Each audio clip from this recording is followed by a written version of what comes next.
What's up, you guys? It's UFC 263. It's the Watchalong. Here we are. As we just kicked this off, Nate Diaz has just walked into the cage, the plus 385 underdog to take on Leon Edwards. We're joined by Steven Jensen. He'll be the face that you guys see on most of these, maybe with some other guests, maybe by himself. He can do whatever the hell he wants. But Steven, how you doing? I'm doing great, Sean. How are you doing, man? Like, I'm pumped up for this. I am a Diaz brothers mark. Nick's my favorite fighter ever. Like, I am pumped. Bad night for you, my friend. And dude, I'm taking Nate. I think the ground game, if he can get this to the ground, this is gonna get interesting. I'm like the only guy taking him. But I know that Edwards, obviously, he's got the crisp boxing. He can work some leg kicks. Diaz brothers have problems with that traditionally. I get it. But like, I'm pumped for this, man. Oh man, yeah, it is going to be an interesting night. That's for sure. I don't think it's going to be as good as you think it's going to be for poor old Nate. Yeah, well, you know, I was right last night with my Lamar Odom pick, so I'm feeling good. That fight was amazing. I loved everything. It was so much more fun to watch. It was the best. Me and you were on the same wavelength when it comes to that type of entertainment for sure. Yes. Like I love it. Love it. Man. We should be live on my Twitter right now as well. We had a little bit of an issue connecting to there. But Leon Edwards walking to the cage, UFC 263. Damn, a hair sticking up. I was watching Moose and Kenny Omega. By the way, guys, we have a concurrent stream going right now. We have Denise Salcedo reviewing Impact Against All Odds. So that is, go over there, show her a little bit of love. Donate a super chat, and you'll get your question or statement read on the air. And thanks to Bryson for joining as well. You get some like custom emoticons or something like that. Like we got some gimmicks there. There you go. Good deal. Good stuff. Thanks for joining us, y'all. This is going to be a lot of fun. Man, I don't see a way that Nate Diaz can win, but you know what? I'm a complete casual now, so. Oh, man. So I was trying to watch Against All Odds at the same time because, of course, I'll be reviewing it for the weekend or sometime by the time I can watch the show, basically. Tomorrow afternoon is the plan, but from what I saw, it looked pretty good. The ending looked a little screwy from what I could tell.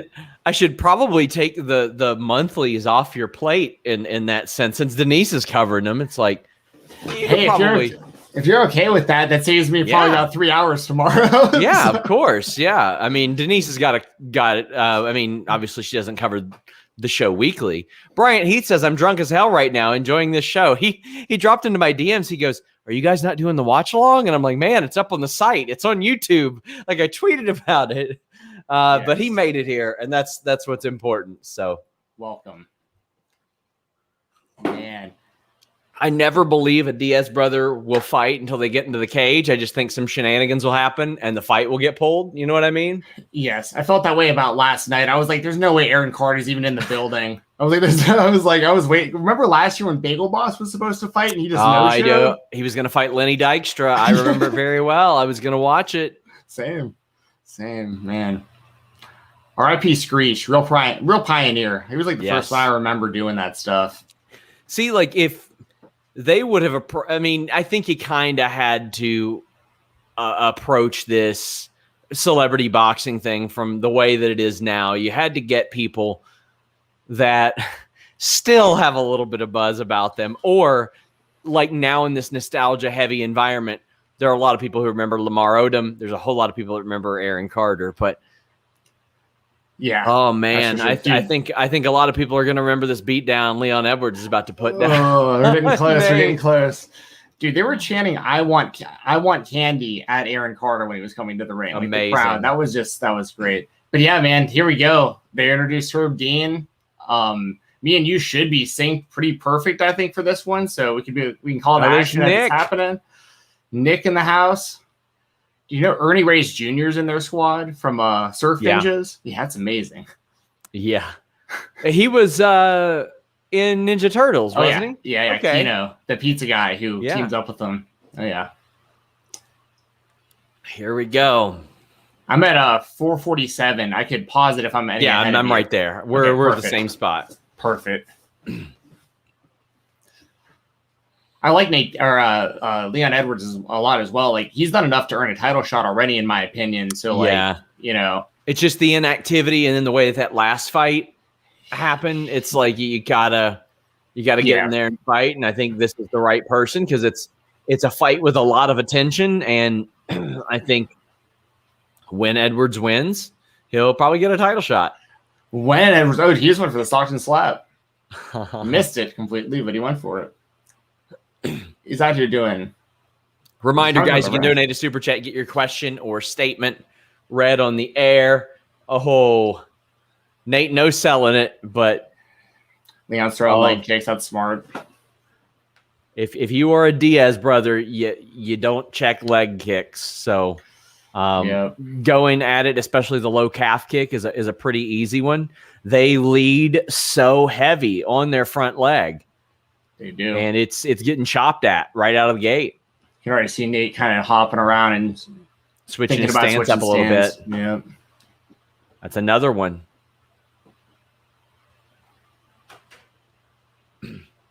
For anyone watching who wants to be synced with us, we are at 320 right now. Yeah. So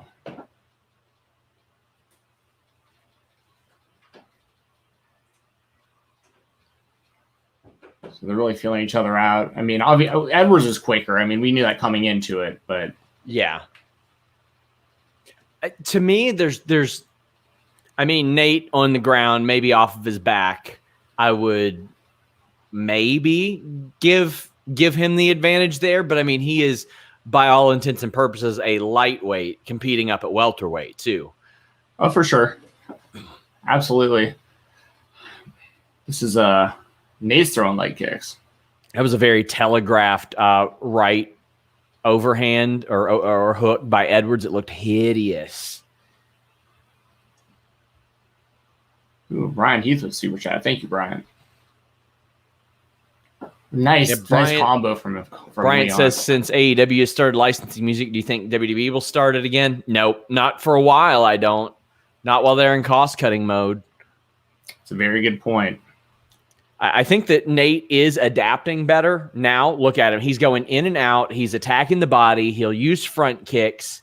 He's not standing right there in front of Edwards. He's moving in and out a little bit, throwing punches as he switches stances. He's starting to look really good now. He's getting loose. So he's popping that. If he can pop that jab a little bit more and throw some combos behind it.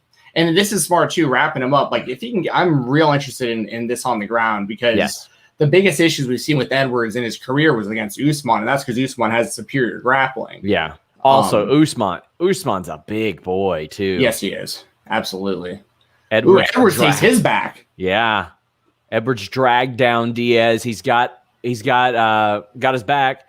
Has one hook in, has his feet crossed, but he doesn't have his feet crossed outside of the leg. Now, a lot of times, like if you're very early in jiu-jitsu and you go to put your hooks in and you cross your feet, that's a no-no because they'll use that against you. It'll basically turn into an ankle lock if you do that. But because Edwards doesn't have his right leg around Diaz's right leg, that's not really a risk. He's trying to, but he doesn't right now.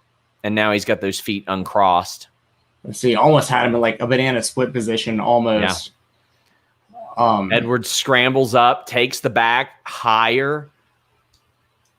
A lot of pressure. Not a ton he could do from that position, though. So now they're turtled up. And Diaz rolls through, almost got out of it, too.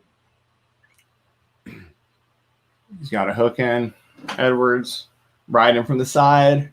So Edwards putting his hooks in like this, it usually makes it harder for Diaz to roll out, but Diaz is so experienced at that he's able to. Guys, please leave a thumbs up if you're watching this, by the way, on YouTube. It would mean an awful lot. Both to the feet. Another leg kick lands to the calf of Diaz from Edwards. Man. That Edwards did way better on the ground than I expected to see. Like that's gonna be key, I think, that he looked that good. Yeah. That was really where I thought Nate had a big advantage. I have been given a peanut butter and jelly sandwich. Important. Oh man, I completely missed that. Did your wife come over to hand that to you from off screen? She doesn't do on-screen stuff, but occasionally she'll hand me things off screen. Gotcha. Man, that was a good round though. Entertaining. So we got 5 rounds in this one, y'all. Like this is a 5-round non-main event, non-title fight. This is the first time we've ever done this. Oh my God, I completely forgot about that. Yeah, pretty cool. Pretty cool because this also, was supposed to be on the last pay-per-view and had to move because of Nate, and so I'm glad they still wound up going with this. Oh, Brandon, my dude in the chat, what's up, man? It's a classic. What's going on, dude? So let's hope it's a good night for you boys. Thank you, Brandon. It's a great night. Wrestling and fighting can't really get much better than this.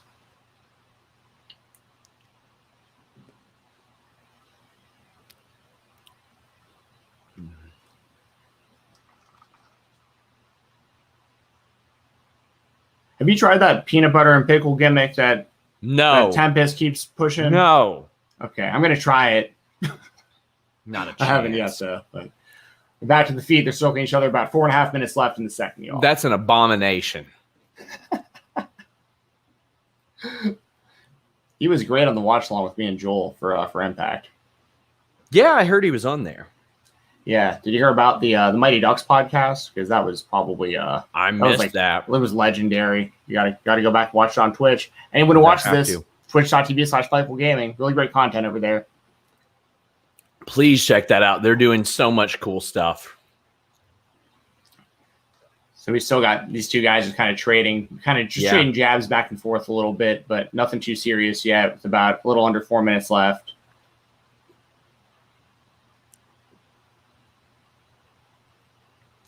Nate's kind of clowning, but he's trying to use it to set stuff up. It is strategic trolling, is what it is. Absolutely. They're the master. I'll never forget Nick laying down against Anderson Silva. Yeah, that I didn't consider strategic. No, that was just YOLO fighting. Yes. Both guys just still just going in and out. More leg kicks from Edwards. Rogan says the leg's looking pretty gross. I can't really see doesn't look too bad from what I can tell, but he has a better view than I do, obviously. Yeah, I can kind of see from that last angle they showed. It looks like the outside of Nate's left leg is starting to get red. Yeah, I see it.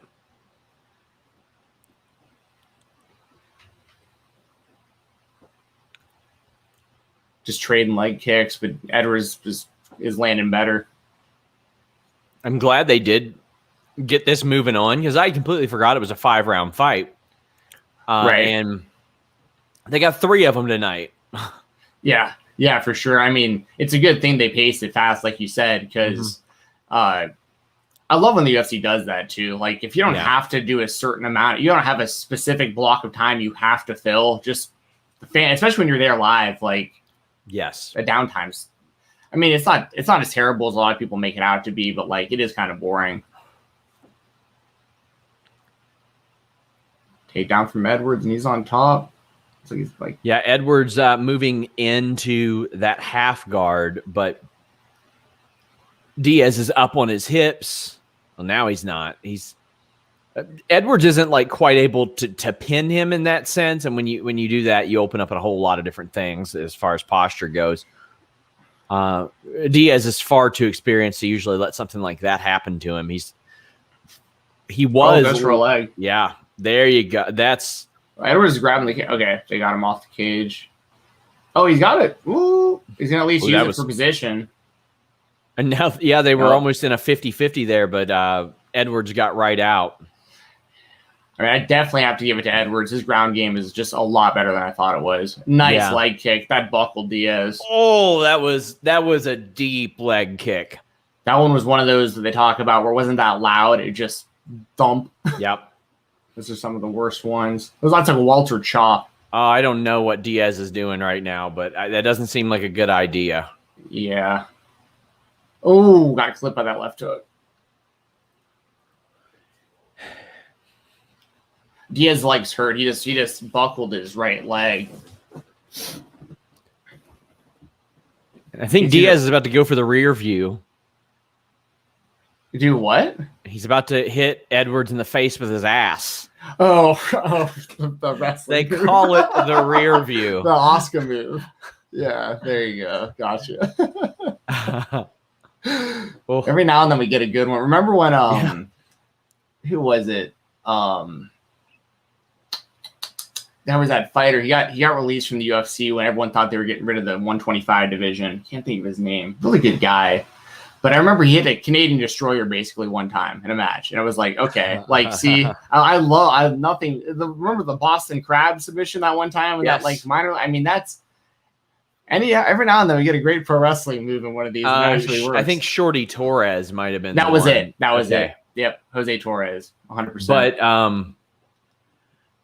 I actually hit it was a single leg crab in like just catch wrestling grappling, because it's one of the elementary things they teach you. If somebody has the guard closed and their posture back and they're not like, they don't have their chin tucked or anything like that, you can just put your two hands across one of their legs and bear crawl over it. And if they keep their guard closed, you'll have that half crab right there. Big shout out to James Draws. Invite your friend Albert over as well, Draws. Nice. Everybody can join. We can give each other piercings. That's what we're here to do. I think Edwards is up 2 rounds, buddy. I think you're right. What was the other dude? There was like another dude that was in that crew for like a week. Vic Grimes. That was it. 100%. Yeah. Man. Couldn't tell you anything about what's going on in the WWE right now, but I can remember that kind of stuff. Nice, man. Edwards is sharp. He's telegraphing everything. Nice elbow. Oh, what a nice elbow. I don't think it hit as hard as I thought it did, but it looked pretty on tape. Yeah. Definitely made Nate uncomfortable. I mean,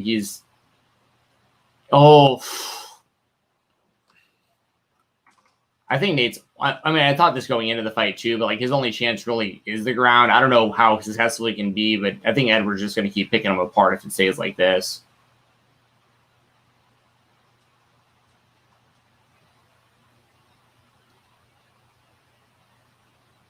Man, a lot of success with those leg kicks. Very, very smart game plan.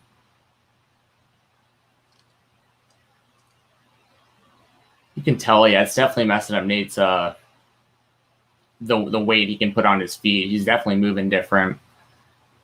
Now we're in the clinch with about 4 minutes left in the third. And Diaz actually has a bit of an advantage here, but I feel like Edwards is going to probably step out a little bit to his left and probably just reverse the momentum or just push off of this. It seems it's what he's angling for. Yeah, I think you're right. There it is right there. A tale as old as time. Nice body shot from Edwards to Diaz. Well, Nate with a good overhand left. It's hard to put together combinations against a Nate Diaz because he is so unconventional.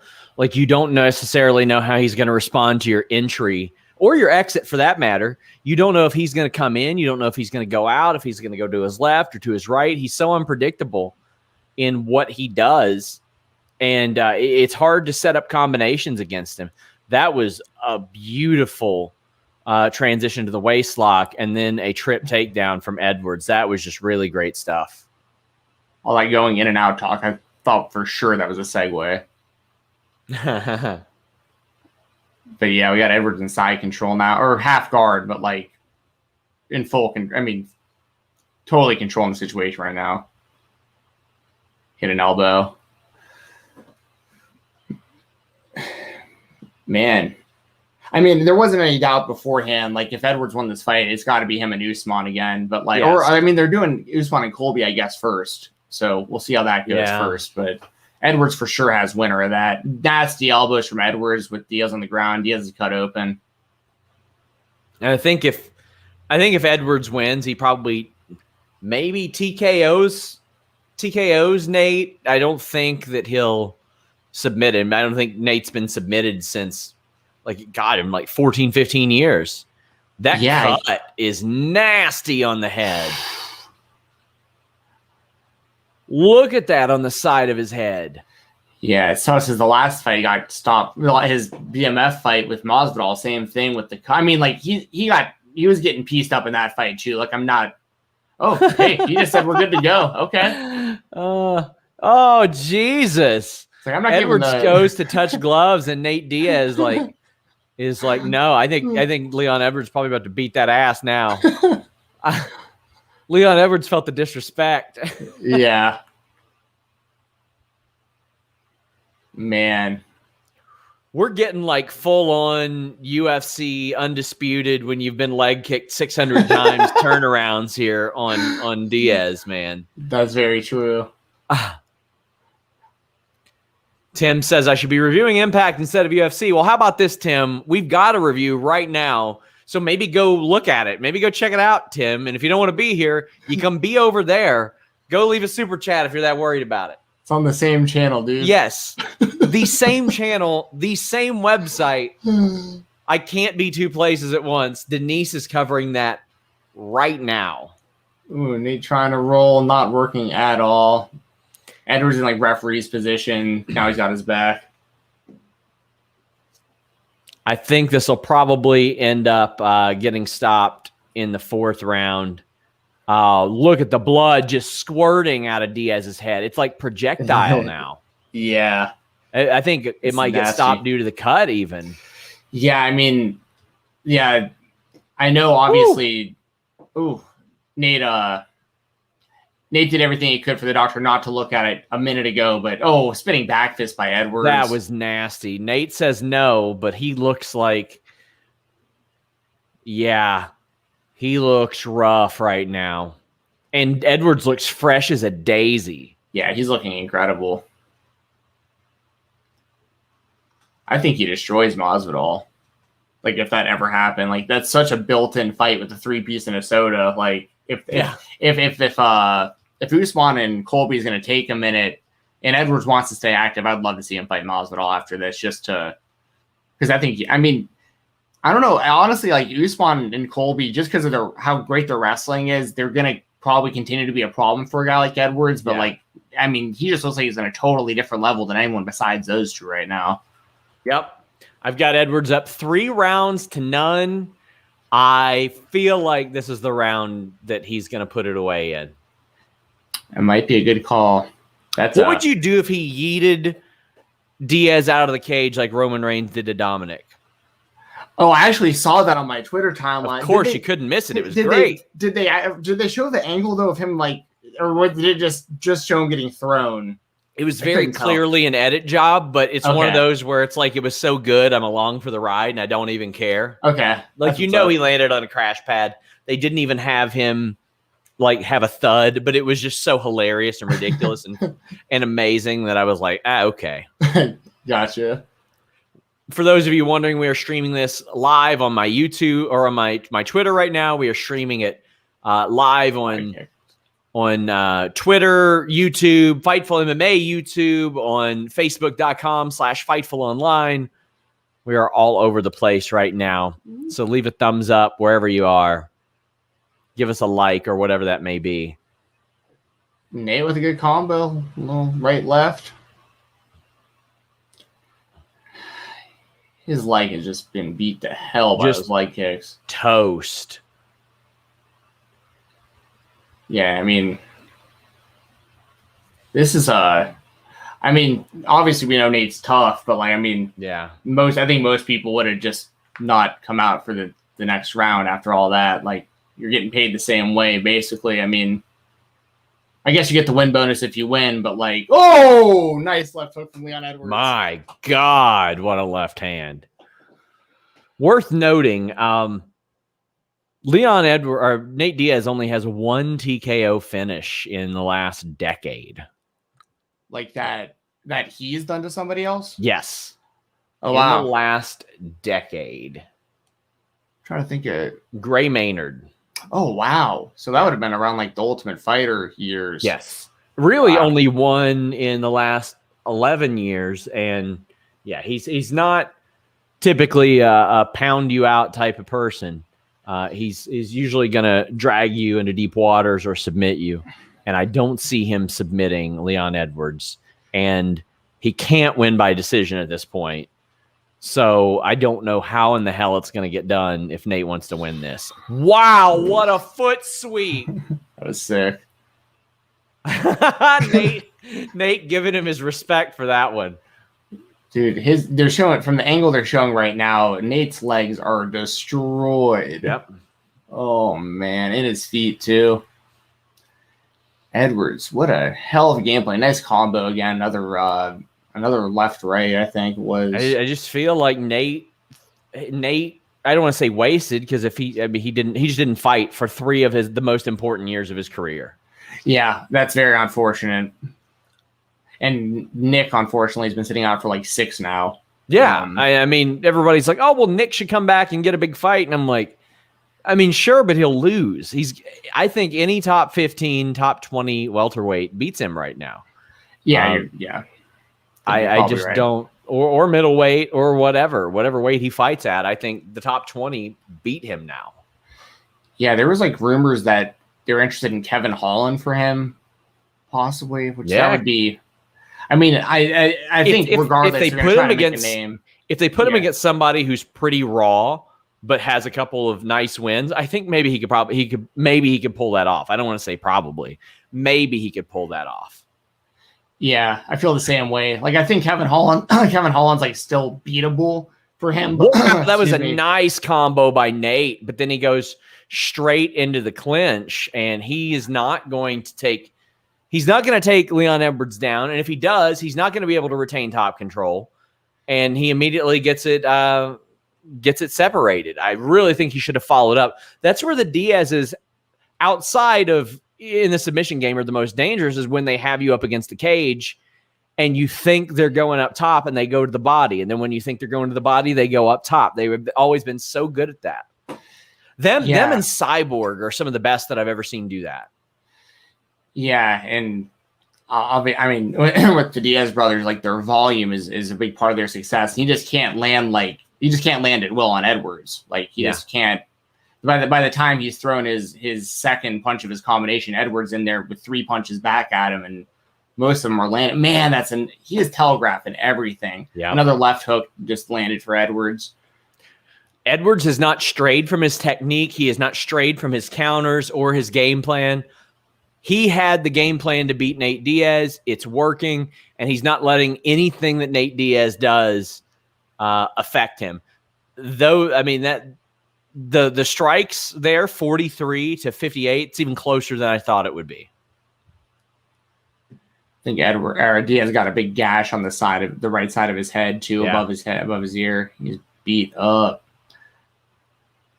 Well, end of the 4th round there. So yeah. I thought it would probably end there, but and there's no way Edwards is like out of gas or anything. I mean, he looks good great. To go. Yep. And that's the kind of guys you need too at the top of the division, especially for welterweight. Like, when you got to deal with guys like Colby and Usman, who those 2 guys are never going to run out of gas. Like, I know that the UFC sees Colby as like, okay, well, that's the money fight. That's the money fight for Usman. It's like, there's nothing that I just don't see Colby Covington beating Tyron Woodley. I don't know, or not Tyron Woodley, Kamaru Usman. I don't understand their fascination with running some of these back. Like, the win over Woodley was good, and that's fine, but there was nothing I saw in there that indicated to me that his fight would be any different than the one that we saw in 2019, where Usman won. But I guess we'll see. I would be much more interested in watching Usman fight Leon Edwards, because, I mean, like, their fight was, it'll be 6 years ago by the time they would fight again. It wasn't, I mean, it was a decision. It wasn't a finish. I'd be much more interested in that. Yeah, I mean, I do think that Edwards is, I mean, he's definitely the rightful contender at this point. I think the fascination with that, I think some of the fascination of the Covington and Usman fight is if like is if they did more than just strike this time, because they just stood, which was really surprising the first time they fought each other. And if they actually tried to implement some wrestling too, it could be interesting. But yeah, I mean, I still think Usman wins. Like, I honestly think Colby's like the only guy that stylistically has a chance against him. But even then, I'm talking like maybe like 3 or 4 out of 10 type thing. Like, I think Usman's still gonna mainly Usman's gonna win that one. Edwards just makes it real interesting because his hand speed is like, I don't know, I can't say underrated, but like when you see him and Nate in there, Nate has good boxing and Edwards is just so much faster than he is. I would have liked it if they did Covington and Bilal Muhammad and then Edwards and Usman. Because if Bilal Muhammad beats Colby Covington, well, you can't deny him a title shot anymore. You just can't. But then you've got a fresh fight in your main event scene.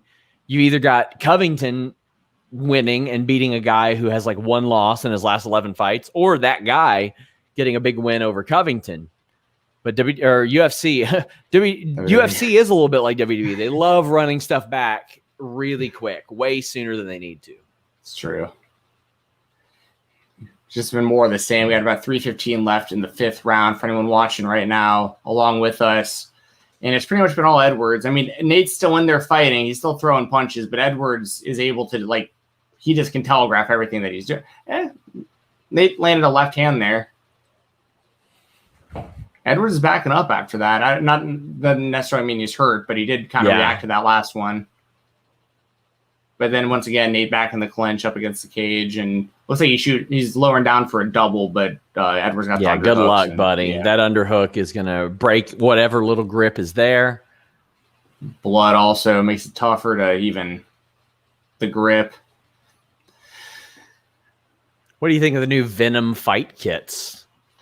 I don't think they're like that much different than the Reebok ones. I can tell you, I love Venom's gear, like in general. Like they are my go-to. I've got Venom gloves, Venom bags, Venom rash guards, and Valet Tudos. Like, they make incredible stuff.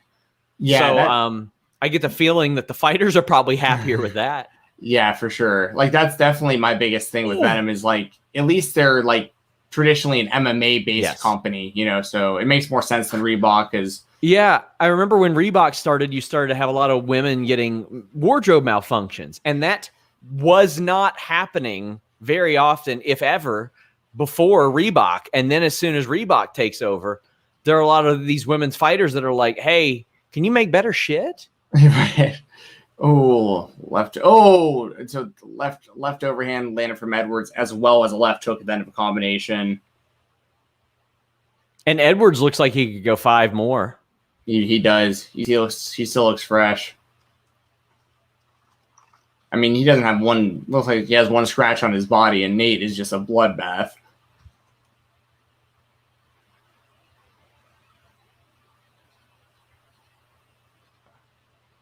I mean, Nate did slow down a little bit in like the middle rounds, but his pace is back up too, and that's when you factor in. Oh! Caught him! Oh my God! Wow. Caught him with overhand left or a straight left. Oh my God! Oh wow! He's hurt. Nate! Oh my God! Oh my God! Right, Leon Edwards is hurt. Cage. No way! 40 seconds left. Can he do it? Can he do it? And oh my God! Oh my God! Oh, if I were Leon Edwards, I would clench and hold on. Oh my God! Look at Joe. Joe's ready for it. Oh, could you imagine? Oh, Edwards. Yeah, Edwards looking at the clock. Got hit in the head. Nate, you got 15 seconds. Oh my God! Lands a left. Oh my God! Could it happen? I don't think it will. I don't think it will. Leon Edwards wins. Oh my God! Wow. That was incredible. Yeah, Leon Edwards wins, but I mean, Nate wins round 5, but yeah, Edwards definitely won that fight. Oh my God. Wow. So I don't think that I don't think Leon could go 5 anymore. Go 5 more now. No. Wow. Oh, what a finish to that fight. Well, what's crazy about that is because of that, Nate's stock isn't going to go down at all. Because people are still, that's going to be part of the talk, is going to be like, I mean, well, they would have won 6. Though. Yeah, they would have won 6. Oh, man. That is wild. And props to Edwards. I mean, he has a hell of a chin for, I mean, Nate clocked him probably 4 or 5 good times throughout like the last minute of that round. Wow. Wow. Good stuff. I'm glad we got 5 rounds. BRB. Yeah, you're good. I'll take a look at the chat. How do y'all think about that? We got about 100 people watching on this channel alone, I think. About 160 total from what I can tell. Man, I don't think it's worth asking what y'all think the scorecards are. I think it's pretty clear that Edwards won the fight, but I mean, Nate won that last round. There's a lot to be said about getting beat down that badly for 4 rounds and then almost finishing the fight with like a minute left. Wow. Oh yeah, people in the chat saying they think Leon still won. I definitely agree. I definitely say Leon Edwards definitely won the fight. I'm just saying, Nate, it's unusual to see somebody lose like 4 rounds and get beat up that badly and then win the 5th round of a fight. You know what I mean? It just doesn't happen that often. Because usually by the time the 5th round rolls around and they're beat up that bad, the fighter who's been winning is usually going to win the 5th round as well. You know what I mean? Doesn't always happen that way, but most of the time. John Collins asked what started the rush for Diaz. It was show that nice. Basically Diaz landed a combo. He was throwing like a jab and like a straight left kind of combo. And yeah, he caught him with a left, just caught him right to the chin. Here's the decision, unanimous decision. Leon Edwards. Nate Diaz raises his hands up.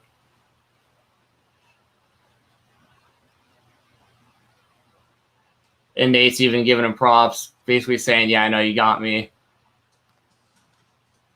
That was an awesome fight. Yeah.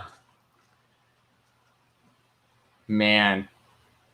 Nick needs to jump the cage and like start challenging people on the microphone right now.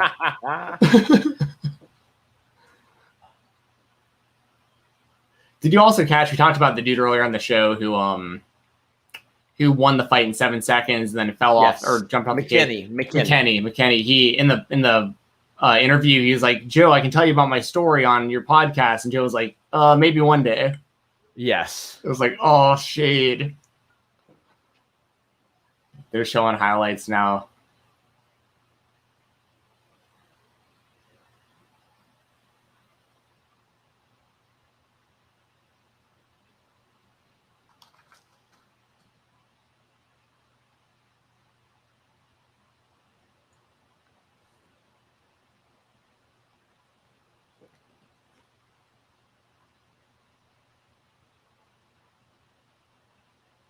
So Leon Edwards just basically gave a lot of respect to Nate Diaz and said he's in position for a title shot now, which good. I think everyone agrees with.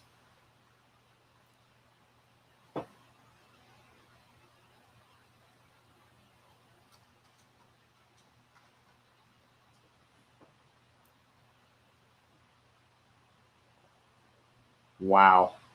Hell of a fight. We still got 2 title fights left, y'all. Yes. Oh, Nate's going to do an interview. Nice. Oh, boy.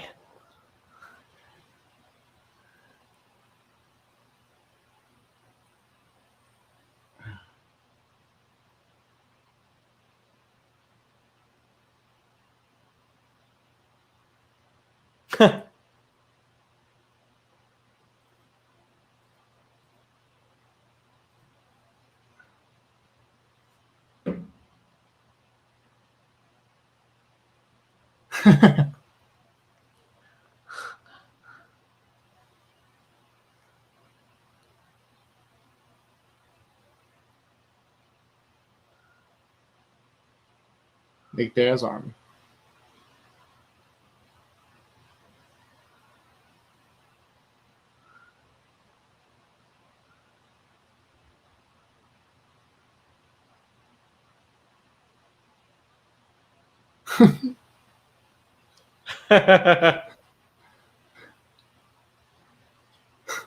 Nate Diaz talking about having a party tonight. That's cool. Yeah, so to check out his Instagram, he's gonna be partying with the Nelk boys tonight. Is what he's saying. So, wow. And I mean, he's still so over. The crowd just popping huge for everything. People just want to watch him fight, man. That's it. Yeah, that's good stuff. Good stuff. What a good fight. Justin Bieber in the audience. Got to get him in the cage.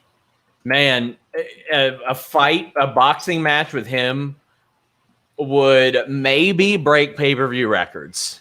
Yeah, I think it's possible. Man, if we hadn't seen Aaron Carter already, him and AC would have been a good one.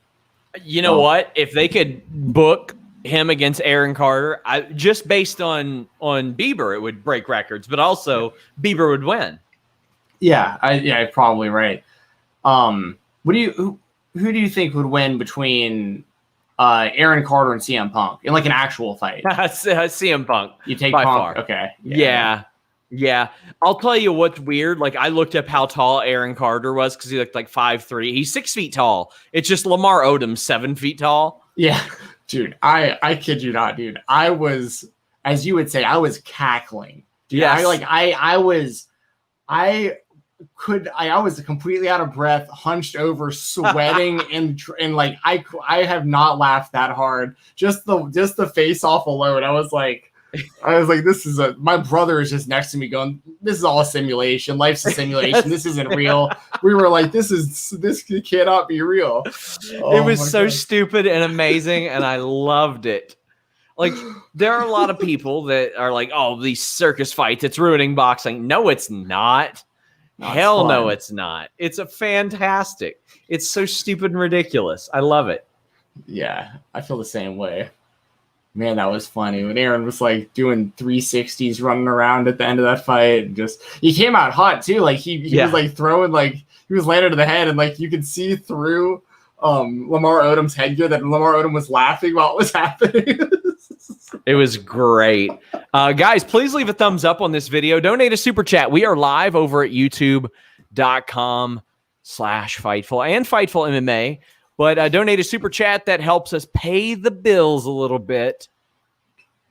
It would be appreciated. Also, Denise's show is over, so none of you scrubs have any excuses to not watch with us. I do in the future want to see if we can, like, I'm sure there's a site that does live stats, right? I'm sure there is. Like for the MMA fights? Specifically UFC pay-per-view fights, but I'm pretty sure there's a way we can cast or stream those stats at the very least. I'll figure that out eventually. Okay, cool. But yeah, I'm pretty sure there's an option there. But now we got flyweight title fight. Man, more WWE Raw booking. Rematches. This one had to happen. This was a draw. Like this, and this was probably the best flyweight title fight I've ever seen. They went to a non-finish. There was a distraction. They threw it out. Oh my God. This is not Monday Night Raw, y'all. This is a different thing. Different thing. And thank you, Denise, if you happen to tune into this at any point for covering Impact tonight. So, so I don't have to spend as much time watching wrestling because I got plenty of thoughts on the NWA this week. I know that's going to take like half my show. Boy. So we got more questions about the NWA this week than we did in the last 6 months, and it was all because of the women. Nobody cares about the men's stuff right now. Yeah, I got plenty I can say about that. And then, of course, we had the big GCW moment with Cardona and the announcement that that's actually going to happen, I think, in July, that match for GCW. Yep, GCW Homecoming, July 24th. Ya boy broke the news. That video that I posted is sitting at like 115,000 views. That's just on Twitter. Like the other platforms have like another 100,000. This is one of the hottest angles in wrestling. Hell yeah, dude. That's good stuff. Cardona is so self-aware. Like he knew that it's such a 94 Tommy Dreamer and then like a 97 Jerry Lawler and ECW type of thing. I could see him like holding onto the ropes while he lets Nick Gage hit him with light tubes. I could see it happening. Yeah. Oh yeah. I mean, if Cardona takes the pizza cutter, there's going to be an entire section of wrestling's audience that will like have respect for him that like didn't before. Like as weird as that is, like there. And that's the thing with Matt Cardona is like he definitely knows what he's getting into. Like I think some people like think he might be ignorant to like what he's doing. Like I think he's very, very smart for doing this. That's one of the points of attraction, though, is that so many people think that he doesn't know what he's getting into. Right. And I mean, yeah, that's gonna be wild because you still have the underlying feud between Mox and Gage going on as well. So like this kind of like holds us over until that happens, I feel like too. So I mean, there's just so much good stuff going on right now with GCW, and then on top of all the deathmatch stuff, you've got like Ninja Mac doing the coolest stuff ever. You've got like just all this great talent there. So yeah, I'll be talking about that on the Fightful Select Weekender podcast tomorrow afternoon. If you want to check that out, FightfulSelect.com. Yeah, we have Denise covering all the monthly Impact stuff. So we can take that off your plate, so to speak. I just want to make sure almost like everything is covered. You know what I mean? Like I want to make sure all the national stuff is covered at the very least. So that's what the Weekender does, guys. If you're liking Steven here, there's so much stuff that he covers on that Weekender podcast. I hear a lot of you saying, well, you cover Raw, SmackDown, AEW, et cetera, et cetera. What about these other promotions? Steven Jensen's covering them. Oh, yeah. He is doing it. I do a recommended show every week for IWTV. So, you know, if y'all want to check out some like indie wrestling and all that kind of stuff.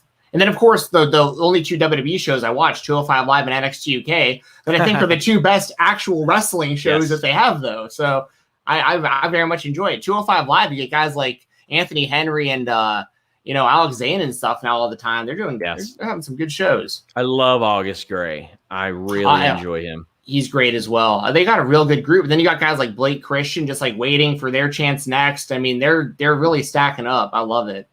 Yeah. A lot of good stuff. We got the walkouts happening right now, Moreno and Figueredo. Man, Brandon Moreno is one of those guys that it's hard to not like a lot because, I mean, he's 27 right now. And I remember him in the opening days of Fightful. In 2016, we're approaching our 5-year anniversary, but he was on the Ultimate Fighter Tournament of Champions. It was the month after we released, or we launched Fightful, and it was the Flyweight division. And it was, I think the winner got a title shot after that because Tim Elliott won. And Brandon Moreno lost to Pantoja, and then he ended up getting on a UFC show before I think the season even wrapped. Before the season had wrapped, he was fighting in the UFC because they needed somebody short notice against Smoka, and he won. And then he beat Ryan Benoit, and then he beat Dustin Ortiz, and that's back when that meant something. And it's like, whoa, he's coming back like every couple months and winning fights. And unfortunately, he ran into Pantoja again. He ran into Sergio Pettis again. And he has not lost since. He spent a little bit of time outside the UFC, came right back, and he's unbeaten in 5 fights. He's getting another crack at it. He's getting another flyweight title shot. A guy who lost out on the Ultimate Fighter. Yeah, that's a really good point. You know, he was a guy that even back when it was a weird situation, back when Figueredo fought Alex Perez, because I thought Brandon Moreno deserved the shot then, and they wound up going with Perez instead, even though Moreno was ranked higher and they were fighting all in the same show. So I felt like Moreno got kind of screwed in that situation.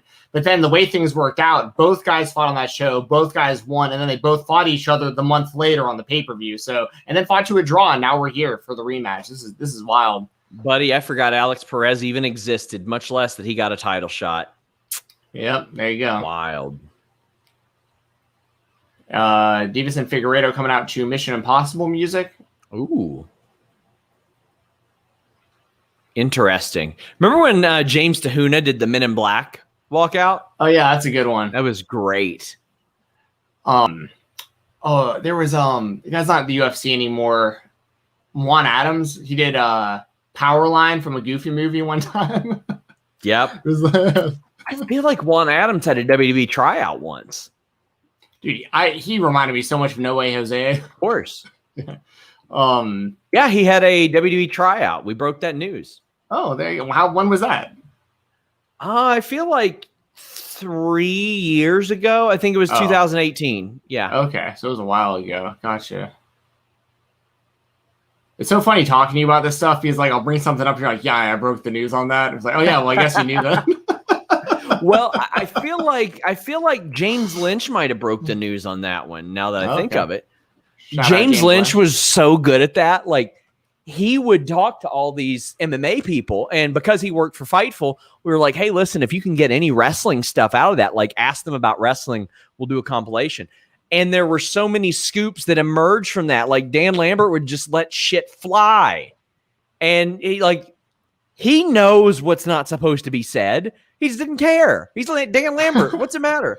But there were so many people like Cyborg would talk about Becky Lynch and Luke Sanders when he was dating Becky Lynch back then. I mean, that was one of our most watched MMA interviews. Just because of who he was seeing at the time. Sure. I met him multiple times in Nashville. We live very close to each other. Yeah. Good dude. Yeah. James is really good at that. That's awesome. Yeah. James is great. He's always grinding. I just anytime I see anything about him, it's a new interview with somebody. So, man, Figueredo just entered the cage. So we have both guys inside the octagon. Intro should be starting any second.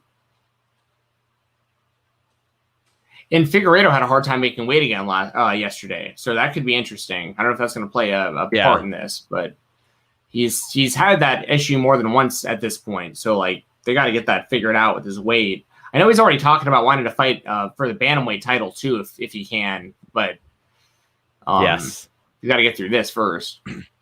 Our buddies over at True Heel Heat say, glad to see the two brothers on a Saturday night, including my new best friend and Charlie Conway to my Russ Tyler, Steven here. SP3, that's my boy, dude. He's great. We recently found out we both actually are brothers through the family tree of Gordon Bombay. So yeah. If y'all want to watch that, once again, I'll plug it. It is on the Twitch, the Fightful Twitch channel, twitch.tv/Fightful Gaming. Me, Jeremy Lambert, Joel Hobart, and SP3 did a Mighty Ducks podcast the other day, about an hour and a half long, and it's probably the thing I'm most proud of that I've ever been a part of. So,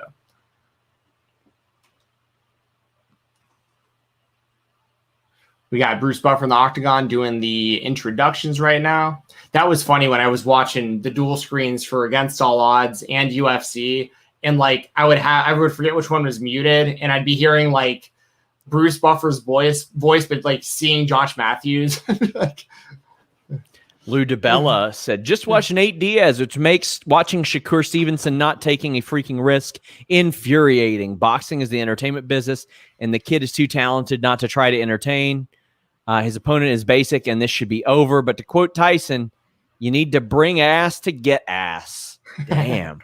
Okay. There's a bet on Brandon Moreno. I think, what was it, a $6,000 bet? The payout would be $15,900. On a $6,000 bet, is that what you said? Yes. Woo. Wish I had that kind of money. So we're throwing out $6,000 on a fight.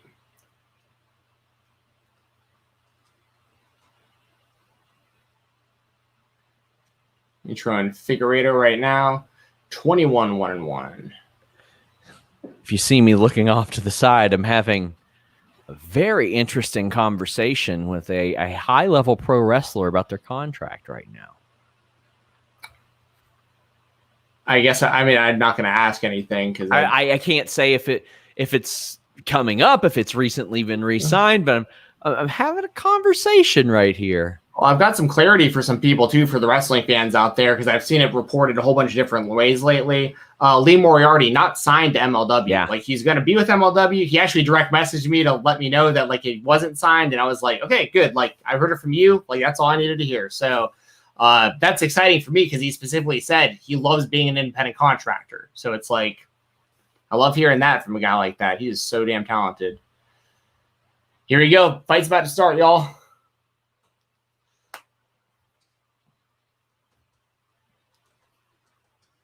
It's just a shame, like, how much better this division could be. Like, I'm sorry, it wasn't worth them trading Ben Askren for Mighty Mouse. It wasn't. And a lot of people are like, oh, but Masvidal. Okay, so they got 1 year of a hot Masvidal. Okay. But I mean, Demetrius Mighty Mouse Johnson just lost too. One of my all-time GOATs, but he also wasn't competing in the flyweight division. Right. Yeah, those guys are much bigger. I mean, they had 135 at least. But yeah, that was a nasty knee he ate on the ground. I wish that was legal in the UFC. Like it was a really nice knee, which kind of surprised me too, because the way he hit it, we've seen so many people get hit in the head in the UFC and like be down forever. But like he got hit clean and was like right back up, and I was like, oh, okay, yeah, interesting. We got about 4 minutes and 10 seconds left in the first round, y'all. If you're watching along with us, and both guys are just kind of trading back and forth, and Moreno's being aggressive, keeping the kind of the center of the octagon.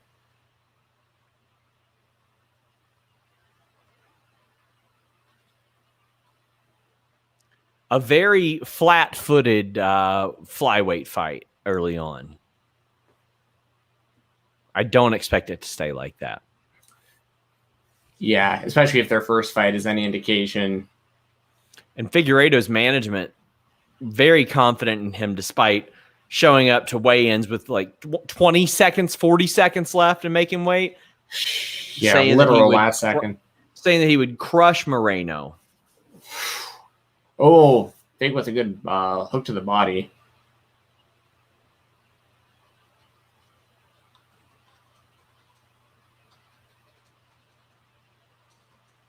Good leg kick from Moreno, but it was checked, I think.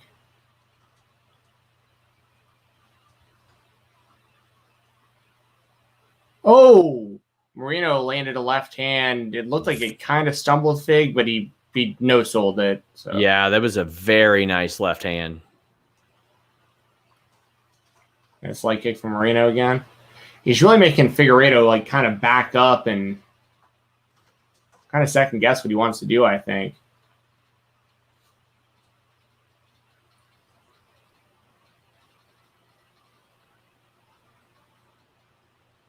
Figueredo with the right overhand right, but I don't think it landed.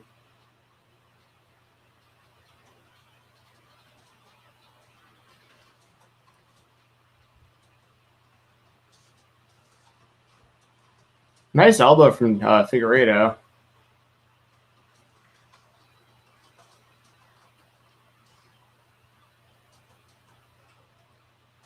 Both guys just kind of feeling each other out still. Got about 2 minutes left in the first round for anyone watching with us. If you are watching with us, leave us a thumbs up. Donate a super chat. It helps. Yes, it does.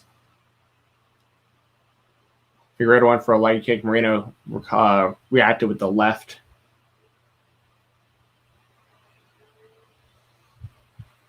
Are they chanting Moreno? Is that what the crowd's saying? I have it muted. Let me see. Oh, okay. I think they were booing. They were booing Deiveson as he came in.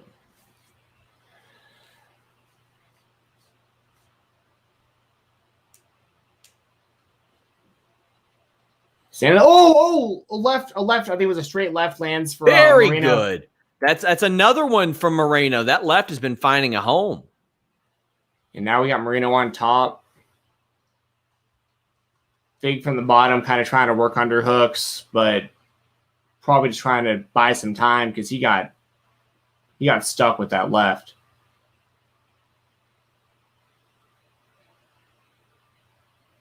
It's a jab, they're saying on commentary.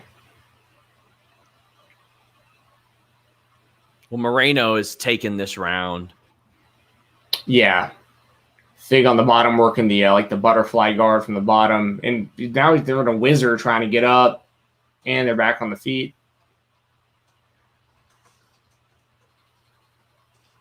That's one of my favorite things in like wrestling, those scrambles with those wizards. Just how much torque you can get on someone's shoulder like that. That was always one of the things for me when I was like undersized in amateur wrestling. If you got a good wizard, it really doesn't matter how much you weigh because like you can't really do anything about that movement.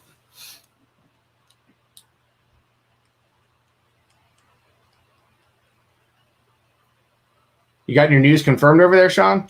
I'm working on it. I probably still won't publish it for a while, but just some interesting notes, which I mean, yeah.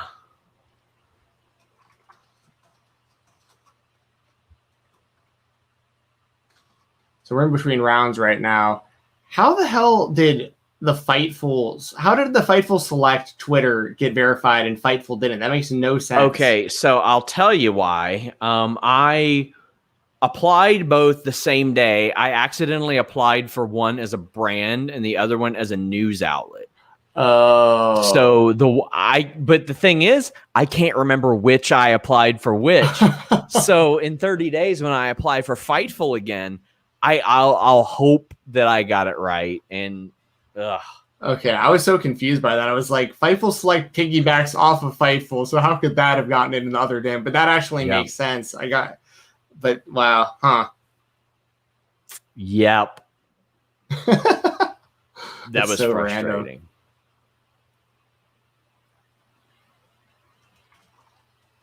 Round 2 about to start.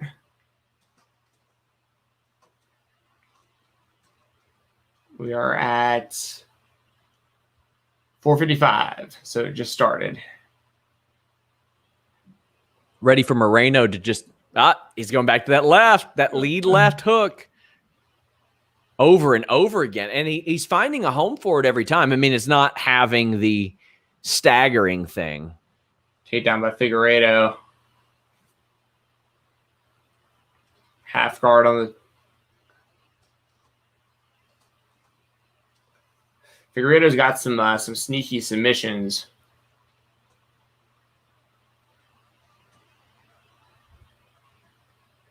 The crowd is booing. They really don't like Figueredo, and they really like Moreno.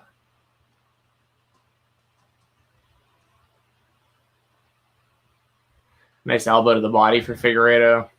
Yeah, I would keep going to those for a little while, especially if Moreno is just going to hold that spot there, and there he goes. Yeah, this is kind of the position of I don't know if you watched Clarissa Shields fight on Thursday. I didn't. But like her opponent basically did this at the end of the fight. It was bizarre, dude. She like let go of a full armbar for no reason. I'm not saying it was fixed, but it was very strange how the momentum of that fight. It went from Shields was getting destroyed, gets put in an armbar. For whatever reason, her opponent just let go of it, and then the rest of the fight was pretty much what we're seeing right now. But like this position, and Shields just landing to the face. Yeah. Figueredo looks like he's working had him in like a guillotine choke position, but didn't have it. Moreno went for an up kick, didn't work, and Figueredo's back on. He's working a guillotine now, and he didn't get it. Moreno, wow, a lot happening right now. I can't really keep up. Yeah, lots of scramble. It looked like he was about to take the back. Yeah, Brandon Moreno with just knees to the ass and thighs. Yeah. Stop breaking my butt. You're breaking my butt. Right to the glutes. It's like, I don't know if he thinks he's racking up points there, but I don't think it's doing much damage to Figueredo. I mean, he'll feel it in a day or two, but Figueredo tried to hold on to the cage. Didn't work. Got dragged down anyway. Moreno I thought he was working to get the hooks in, but he's just working to work that half guard position. Now he's in the guard of Figueredo. And this has progressively gotten in MMA to become a worse spot over the last few years, because if you're in somebody's open guard anymore, there's not a ton of offense that's been done. Like maybe you can prevent them from doing something, but the person on the bottom, as we just saw with Figueredo, land a lot of elbows. It's becoming more of a beneficial spot for the person on the bottom. Like we see Moreno landing some very light stuff, but then we got Figueredo with a lot of leverage and a lot of space and a lot of momentum off of his back to throw elbows downward, throw elbows across, throw elbows up. It's a unique position in where you're in a better spot on your back. At least there, it's a good place to be. Yeah, very reminiscent of like Tony Ferguson's game plan, you know, like that made him really successful during his big run. Like people could take him down, but like if he's keeping, if they're getting elbowed in the head, like, I mean, I'm a pretty big believer in, wrestling definitely matters and position definitely matters. But like if you got a guy on the ground and you're just getting hit in the face the entire time, like you're losing. So Moreno had the back or the waist lock. Figueredo rolled right through. I think Figueredo might be content to sit here in that guard and keep throwing those elbows. Because in that exchange, Figueredo won that exchange. I mean, I don't know how the judges will look at it, but I mean, I can tell you personally, I would. Now, this is much better. Moreno's posture is very, very high up on Figueredo. Now, Figueredo does not have all that room. He does not have space to throw elbows. But now we see the posture change. Whenever Moreno goes up, Figueredo has that space. Whenever he sinks down towards Figueredo's hips, we see him have that range. But here, right on top of him, almost crown to chin, he doesn't have a lot of that. We saw it a lot in the Bisping GSP fight, actually. A lot of really good elbow guard work. And, yeah, I mean, Figueredo was happy to ride that one out. Yep, second round ended. Moreno sitting in his corner. Yeah, I think Figueredo did. I mean, he definitely did more damage there. So, I mean, that's how I would see that as well. Oh my God.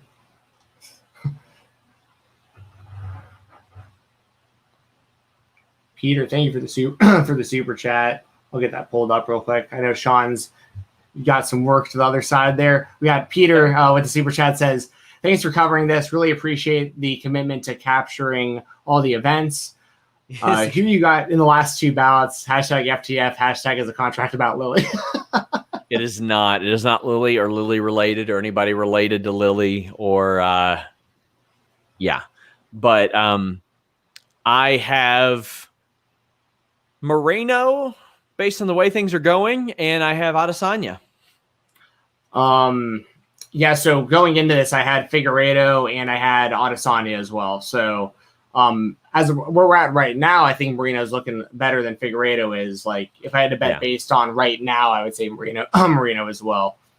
But we both have Adesanya for the main event, it sounds like. And Moreno, a minus 325 in the live odds. Yeah.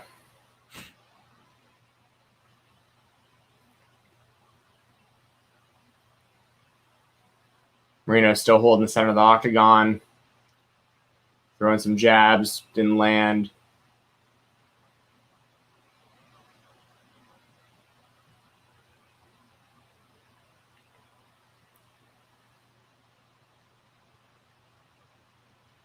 Oh.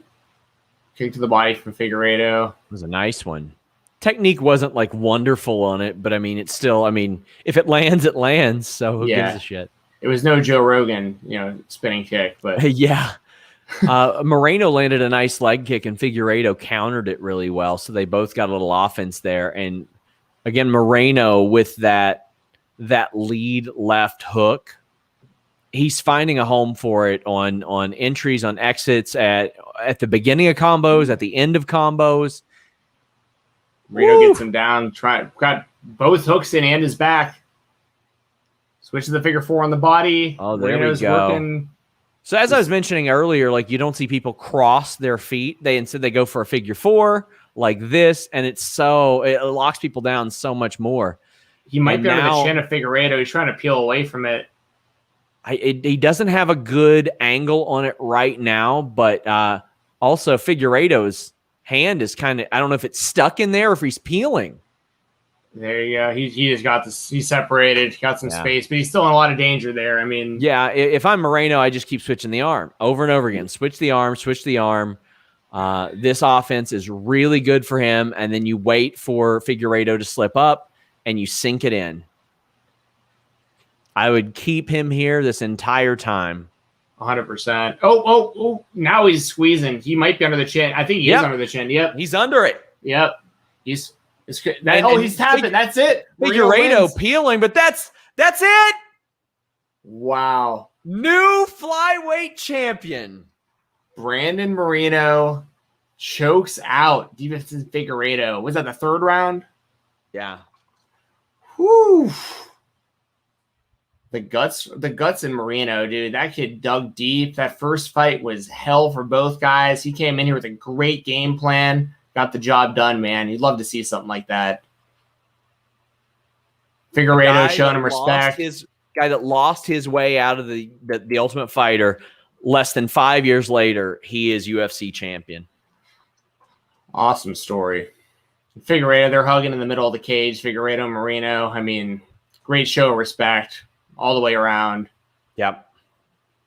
I mean, he lost his way out of the UFC too. Moreno did? Yeah, he was. I didn't realize. Yeah, he got bounced. He got released at one point. I didn't even remember that. Wow. I mean, this whole division almost got bounced. And I mean, when DJ got traded, it was like, what's going to happen to all these guys? And we've had some pretty damn good fighters come through as champion now. I mean, this is a huge, huge moment for Brandon Moreno right here. Really good stuff. Amazing. What a win. What a performance. He looked outstanding.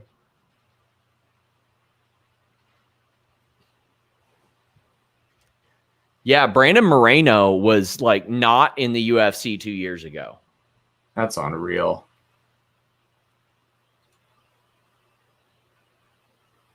Wonder if Cejudo saw this and he's like, It's just I couldn't care less about Henry Cejudo. Really? Like, I think that he thought that it would cause like a big stir, but I just hardly ever hear anybody say, you know what, we need him back. It was pretty hilarious how, like, the difference in the ways the UFC treated, like, Henry Cejudo when he retired. They were like, great, give us the belt. We're going to go ahead and move on with the division. Yes. Habib, they're like, hey, Habib, like, you sure you want to leave? Like, we really don't want you going anywhere.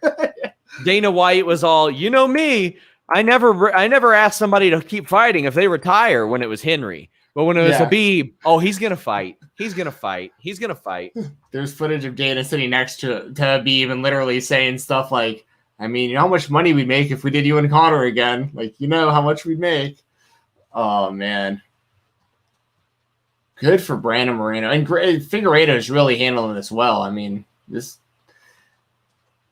is just great sportsmanship. This is a great example of mixed martial arts right here. Figueredo should probably give 135 a crack. That's a good idea. If he's having problems making the weight consistently at this point, like, yeah. Why not? Man, I mean, the man's 33 years old now. He's missed weight before. Yep. Man. Good sportsmanship there. Yeah, now we got Joe Rogan about to talk to him. Moreno's got his family there. I'm assuming that's his wife and his daughter or his girlfriend. I'm not sure what his situation is, but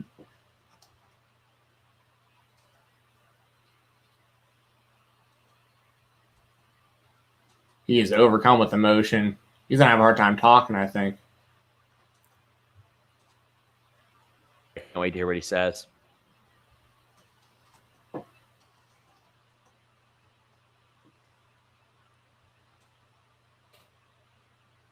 Take your mouthpiece out.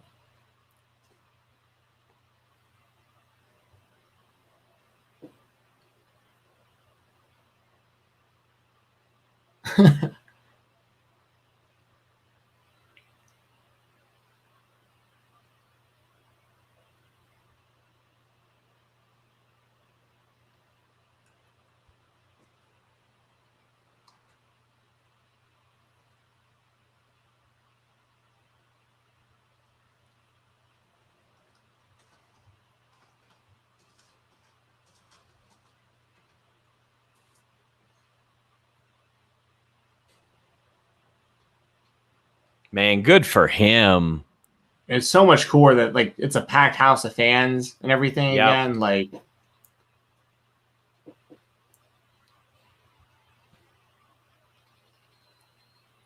Brandon Moreno's basically talked about how he just, like, this is all surreal to him and he just can't even believe it. He keeps looking at the belt, looking out at the crowd.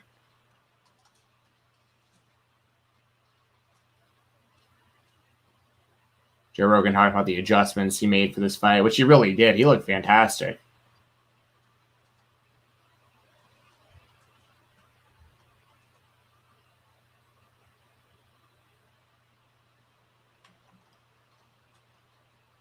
Moreno said he trained 6 months for this fight.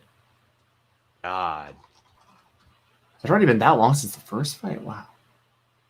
I thought it was last. No? Was it? I don't. Maybe he means between the last 2 fights he's been fighting. Maybe. 6 months Must for be. him.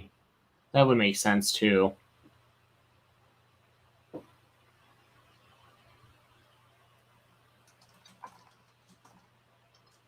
Reno putting a message out there in Spanish, which I can't translate, unfortunately, for anybody. Unfortunately, yeah.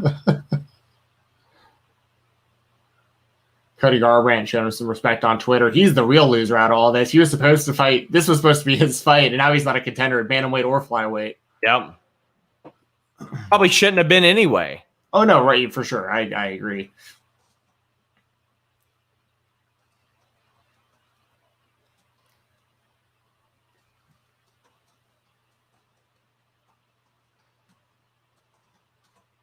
Working on the stats piece for UFC 263. That'll be up in the morning, guys. Got a lot of nice little details in there. There you go.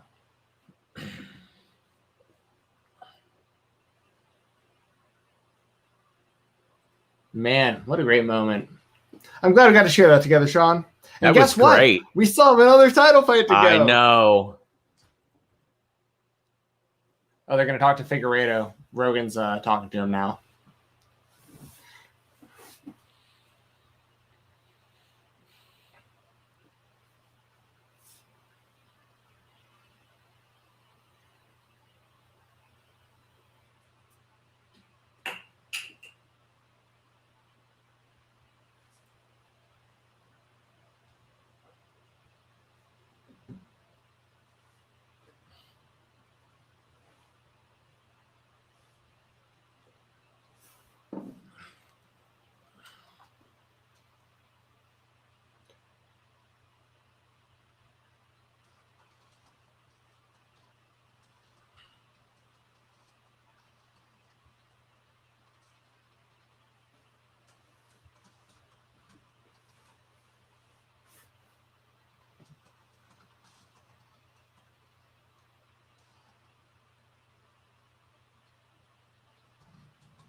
Figueredo just said that Moreno is the better man tonight, just giving him nothing but respect for the win.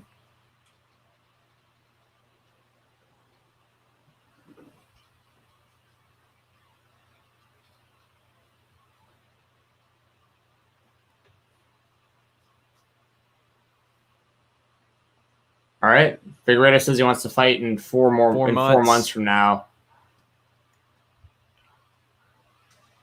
Does that mean he wants Moreno again? I don't know if they run that one back or not, but I mean, they could, I guess. I don't. Yeah, it's like what else? I'm going to pull up the rankings right now. So at flyweight, we are looking at obviously Moreno's the champion. Askarov is going to be the next one up, possibly.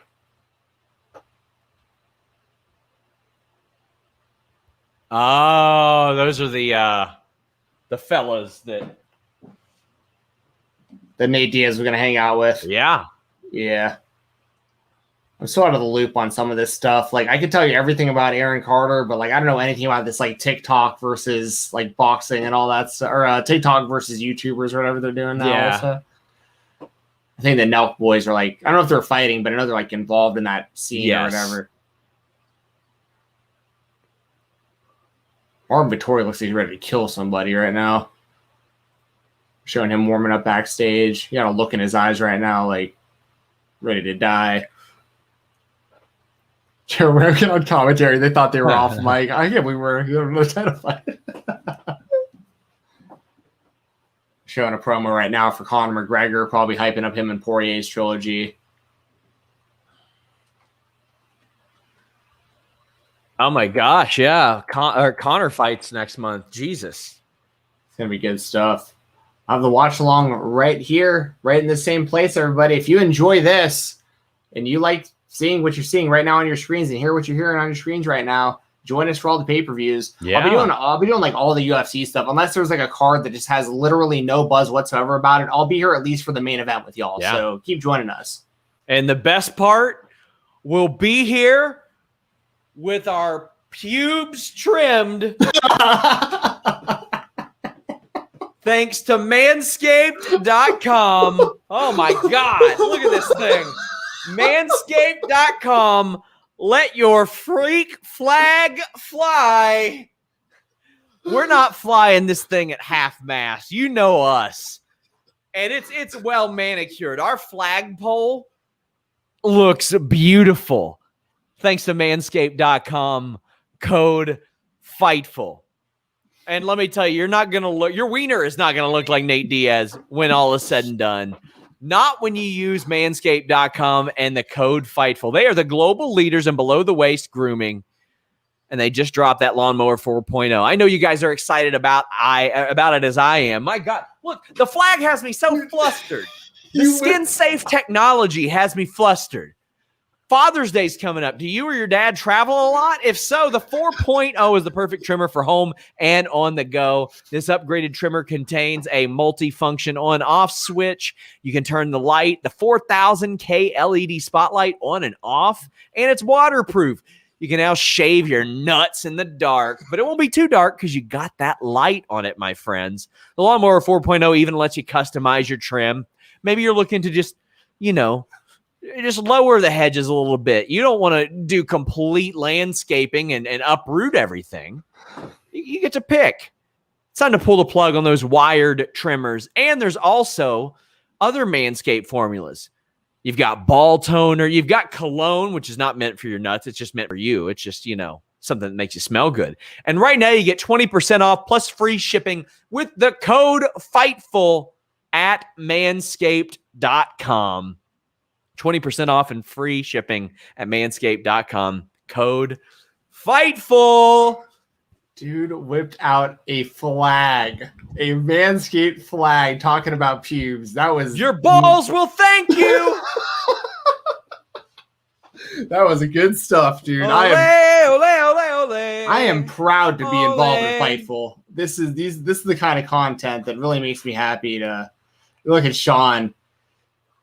Look at Sean over here. He's shadow boxing with his Manscaped flag. Pubes are fresh. That's right. Didn't Nate Diaz nick his nuts up because he's got the light on his trimmers? It's amazing. It's a beautiful life. This fucking life, Steven. This fucking life. Yeah. What's up, Issa? Welcome to the chat.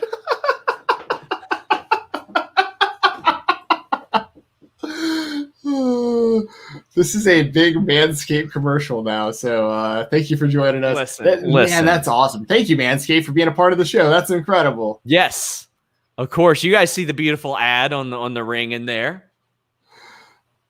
Give them some love. Hey, even if you guys don't order their products, at least tell them, hey, we heard about you via Sean Ross Sapp. We heard about the general idea of pubic care via Sean Ross Sapp and Fightful and Steven Jensen. Yeah, and Steven Jensen. Yeah, throw that in there too. Yeah, include him. Yeah. All I can think about is the South Park where Cartman buys pubes with Scott Tenorman when you talk about this stuff. There you go. Like you don't want to wind up like Cartman, right? Like shave your own pubes. Don't buy somebody else's. You never know what will happen. If you don't shave your pubes and you don't take care of yourself, I mean, we saw what happened to Scott Tenorman. Yeah, and his whole family. Yes. Oh my God.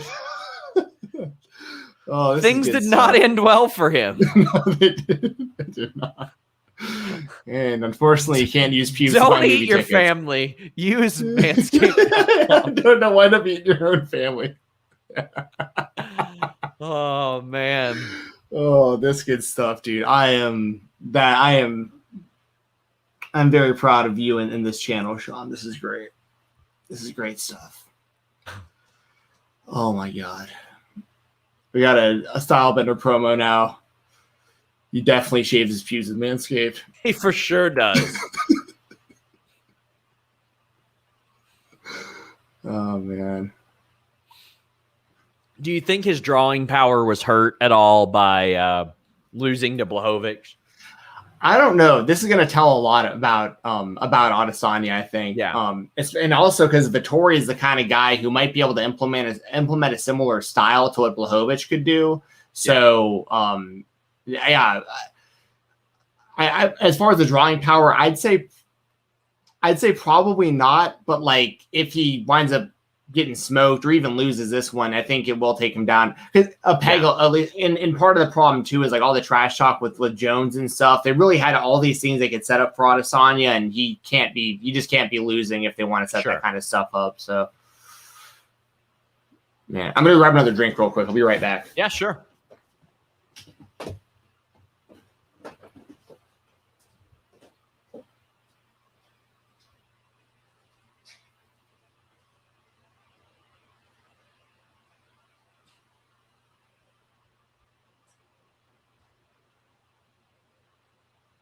I just realized I've got some dead air here.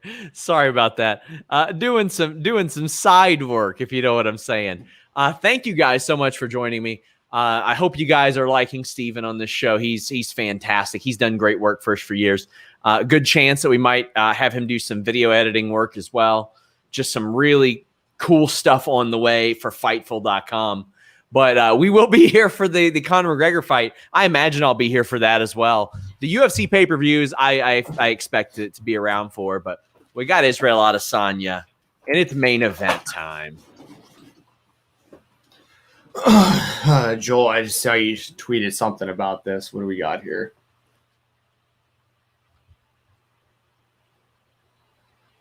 That's a good picture, Joel. Thank you for tweeting that. I'll throw that a retweet right now. Sean looking demented with that Manscaped flag. That's great. They were like, hey, do you have any cool ideas for the flag? And I'm like, why would you even ask me? Like, all due respect, Dominic, but come on. Oh man. Oh, shout out also, man. I didn't even know you'd done Botchamania. I just saw you on there the other day. Yeah. Matthew hit me up. Darian says, damn, didn't know you guys were doing a watch along. This pay-per-view has been like a movie. What a crazy pay-per-view. Hope Izzy smacks around Vettori's melon. There will be watch alongs for almost every UFC pay-per-view. For example, or UFC show. Like last week's Rosenstruck fight, I hit up Steven. I was like, listen, we'll go live for Mayweather instead. That will also happen for big circus freak show fights and maybe some big boxing fights too. I mean, why not? We're Fightful. Yeah, I'm set up, ready to go for Chavez and Anderson Silva if we want to cover that as well. So that could be fun. There could be some interest in that one. Let me know in the chat, y'all. Do y'all want to see the Chavez and Anderson Silva boxing fight? I think that could be pretty good. Yeah, I'm all for. I'm all for it. Yeah, because I'm not real big on I know the big boxers, right? Like the really obviously like anything that has to do with the Anthony Joshua, Tyson Fury. Yeah, if like Fury and Wilder, obviously like it's something we'll want to watch. Right. But yeah, I'm all for it, and we'll be on any number of our channels. And as I told them, like I've got some other ideas I'm going to pitch your way because you got some sweet video editing skills. I do. That's kind of my thing. I love video editing. That's my favorite thing to do, actually. I love doing this kind of stuff. Like I love doing the camera and being a part of this and getting to watch shows with other people and stuff. It's awesome. But it's hard to consider this real work. I mean, it is, but it isn't. You know what I mean? As far as work, video editing is my favorite thing in the world to do, man. It's just fun. I like hearing the voice of what I'm supposed to put onto the screen and then putting something on that screen. It's a fun challenge for me. So yeah, and anyone who's in the chat right now, you need any extra video editing stuff, I'm the guy to hit up.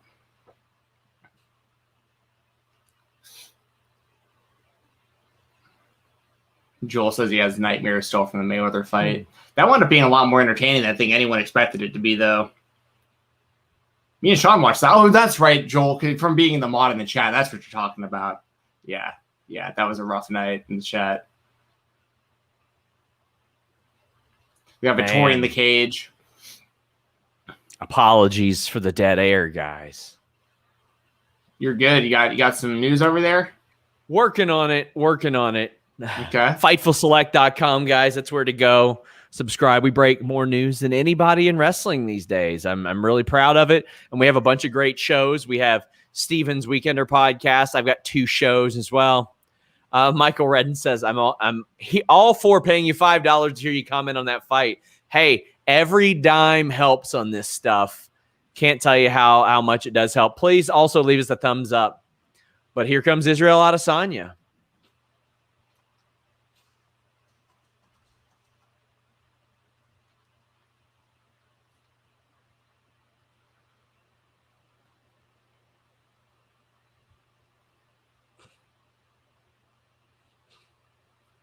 We got the whole arena. It's all green lights. It's pretty cool. Is this like a Linkin Park song? Yep. Kind of didn't expect that for Izzy. He usually comes out to like something totally different than this, but okay. We had some Linkin Park earlier with Damian Maya as well. Yeah. All right, so he's coming out in like a samurai. This probably is a reference to something I just don't know about, like an anime maybe or something. I don't know. Yeah, definitely not something I'm hip to. That's for sure. Looks kind of like Raiden's head dress or whatever you call that. Yeah, hat.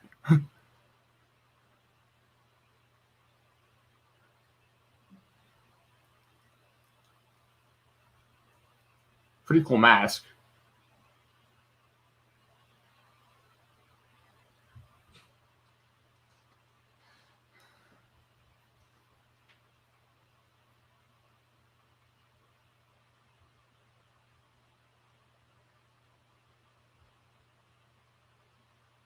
Hang Tight Promotion saying it's a Mortal Kombat reference. Okay.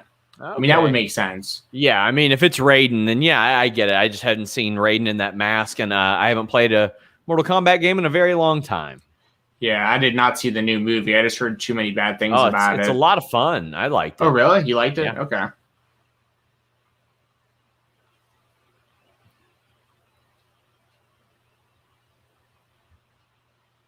Throw y'all's predictions in the chat, y'all. If you have any super chats, like we will make sure to read out your predictions so everyone hears them. But even if you don't, like I just want to see just what people are thinking about this fight. This is a close fight, y'all. I mean, they fought to a split decision last time.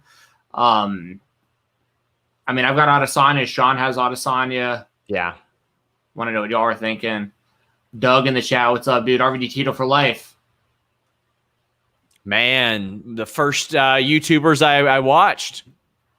Yeah, it's weird being the new Bill over there, but I'm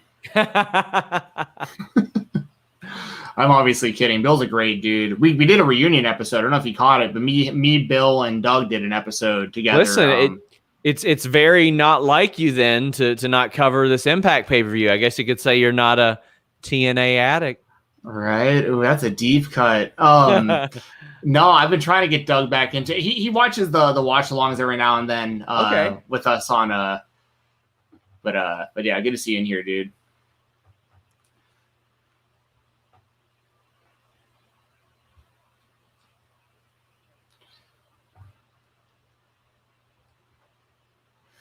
It looks like everyone's got Izzy from what I'm seeing. Yeah, it seems like it.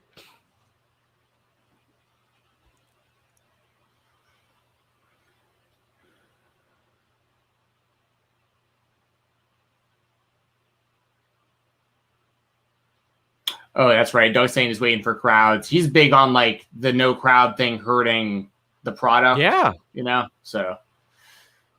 I mean, so like to his point, so much of our reviews that we did on Fightful were consisted of who's over, who gets a good crowd reaction, who do fans not care about. I literally don't know who's over right now outside of AEW. In any other wrestling company, it's hard to really gauge who the hell's over.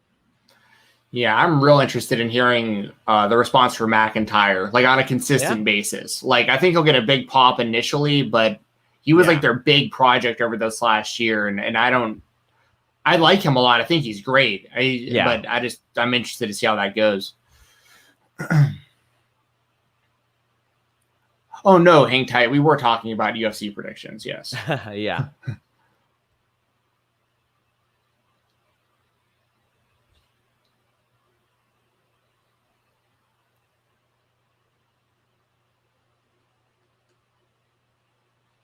Vettori's over there headbutting the cage.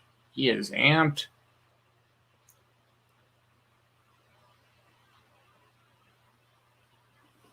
And there was a lot of bad blood heading in this one too. Like the last handful of press conferences and stuff, you can tell these guys really want to beat each other up.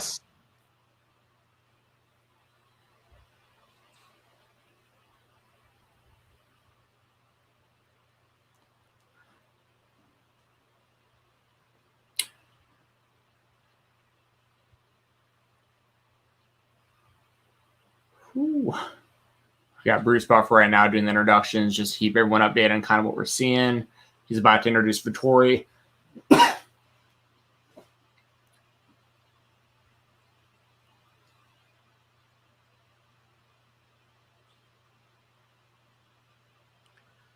I'm so excited for this now. What method do you think Adesanya wins? Do you think it goes all 5, or do you think that it ends early? If I had to make a choice, I would say Adesanya ends it in it's going to be late though, in the 4. I'll say the 4th, just for the sake of making a prediction.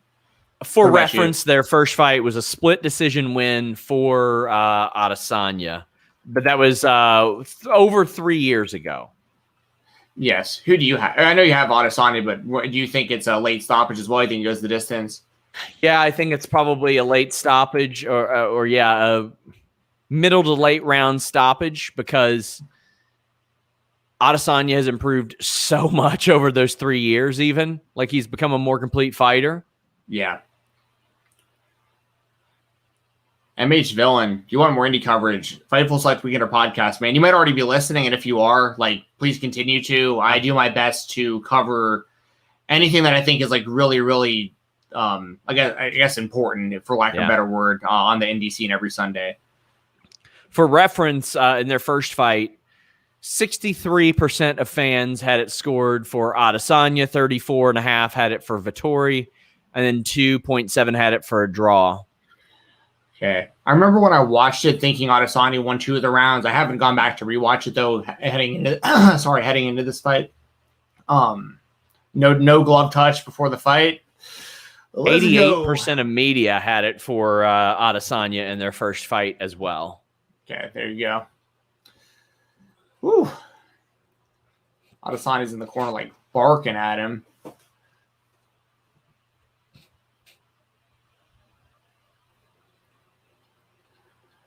It's hard to figure out what he did to Robert Whittaker also, though. That early, just caught him super early.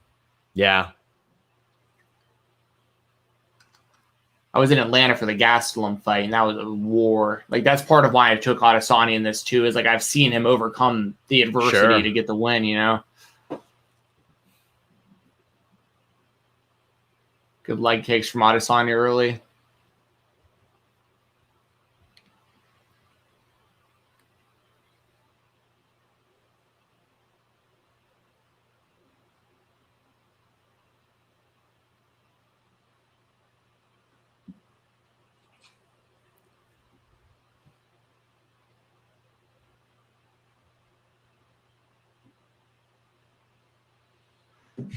Vettori pressing forward early on, but Adesanya, kind of like what we saw with Edwards earlier in the night, I don't think he's going to let Vettori's game plan affect his. Yeah, I feel the same way. I forgot the size difference there too, as far as reach and height. Ooh, Vettori caught a leg kick and took down Adesanya. He's got him in full guard. There we go. Adesanya's got his knees folded up high towards the shoulders of Vettori.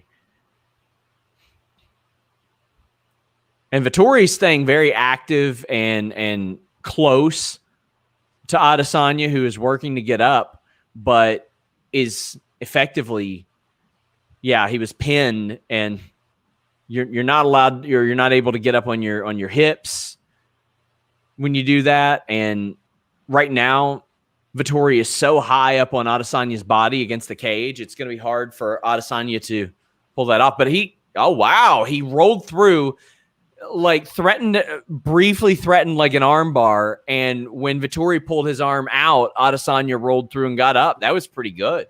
Yeah, really nice, really nice to get out of that, back up to the feet. And Vettori's, he's got a leg and he's trying to get them back to the ground, it looks like. Adesanya caught him with a good elbow, though. And they separated back to the feet. That's big for Vettori, though, to be able to get a takedown that early without much issue, because that could play a big factor later on if Adesanya's striking is outmatching Vettori's. If Vettori can go to that takedown, that's going to help him a ton. Yeah.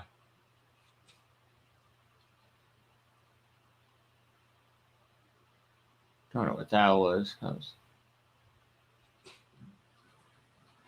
Vettori's pressuring, but we see this a lot from Adesanya. This isn't really out of the ordinary. Adesanya, kind of the game plan he's implementing right now.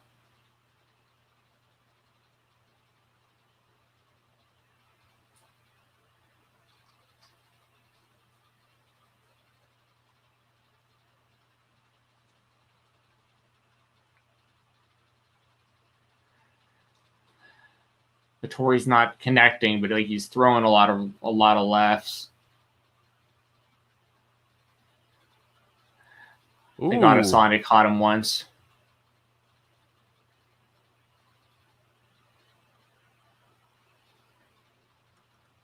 Ooh.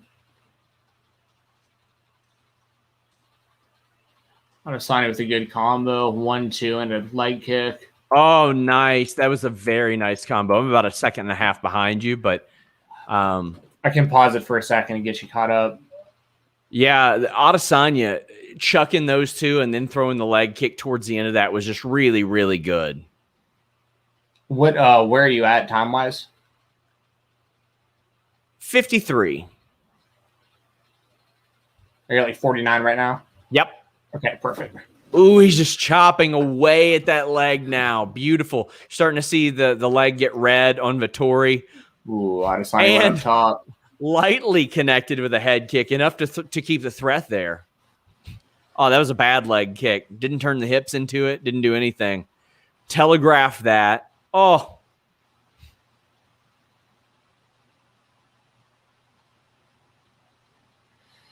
It's going to be a big factor, too, Vettori's cardio. Like, he looks like he might already be breathing out of his mouth. Yep.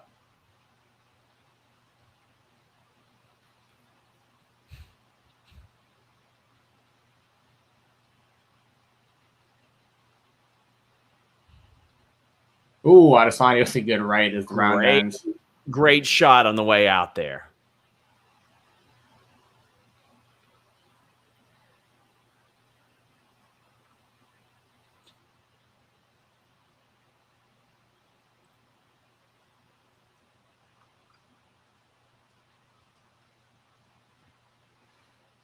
I mean, Vettori looks like he's already taking some pretty deep breaths in his corner. Yep. Adesanya is like just chilling.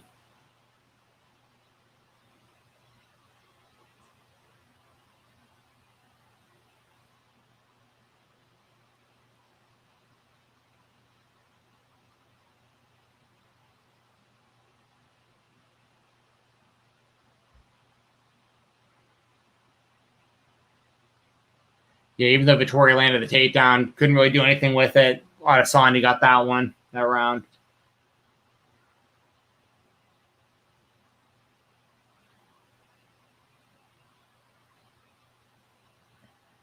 Round 2 starting right now. Yeah, the more I watch this, the more I think it'll probably be Adesanya late second, probably third.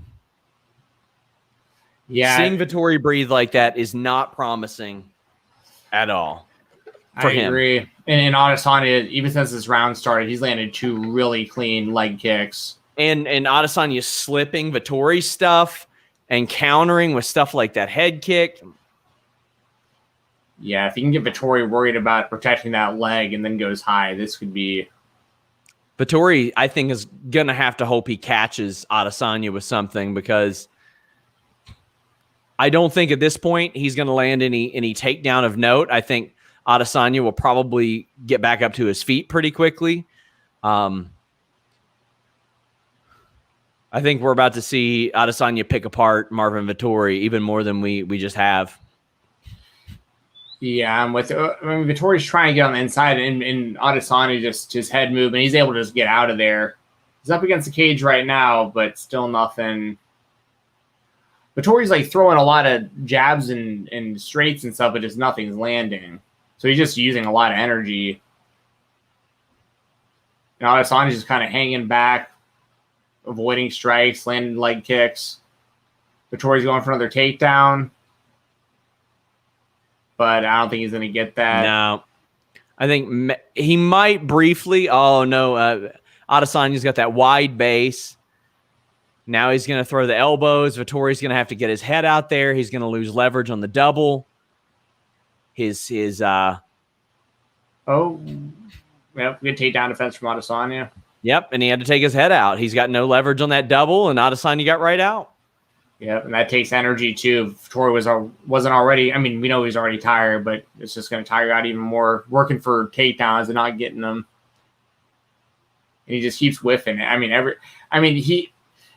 With Vettori's game plan, there is a chance, like you said, that he could catch him. Like if he throws one of those Chris Weidman to Anderson Silva type combos where he's like way out in one end and just throws one where he thinks his head might wind up type thing. But Adesanya is so good about just telegraphing everything Vettori's doing. And he keeps trying that head kick too. Like I love when guys do that, when they work the legs for a while and then they start trying to check the leg kicks and boom, go up top. Or do a boss root and go right to the liver.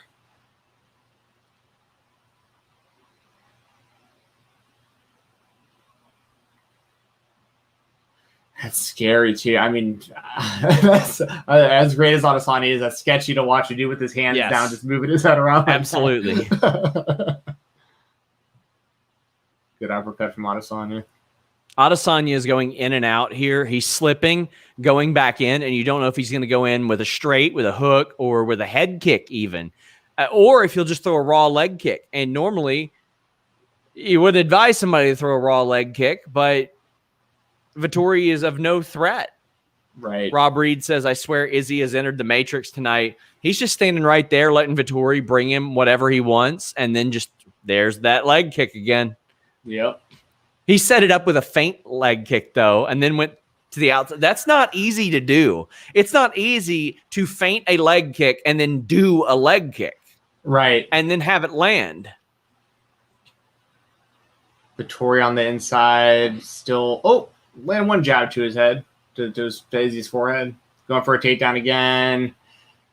His hands might be clasped behind Izzy. Doesn't have it anymore though. Yep. Outside of that one takedown so far, Izzy's takedown defense has been really, really good. Yeah. And like we've been saying, Vettori's only going to keep getting more tired, and it's just going to be harder and harder to try to do this.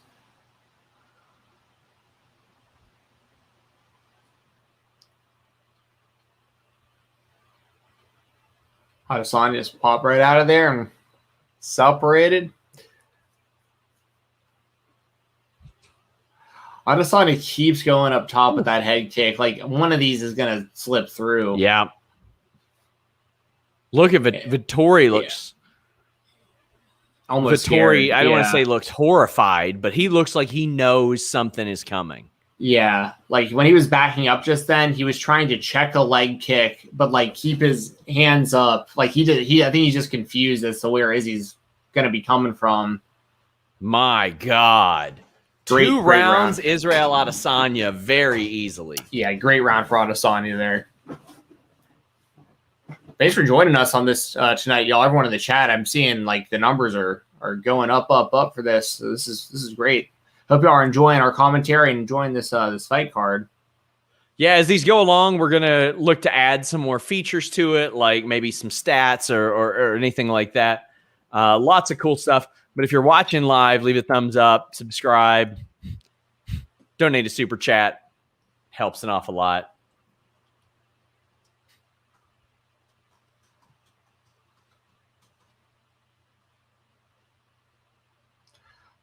Adesanya is just so calm in between rounds. Adesanya does not look arsed whatsoever. He's just like, meh, okay.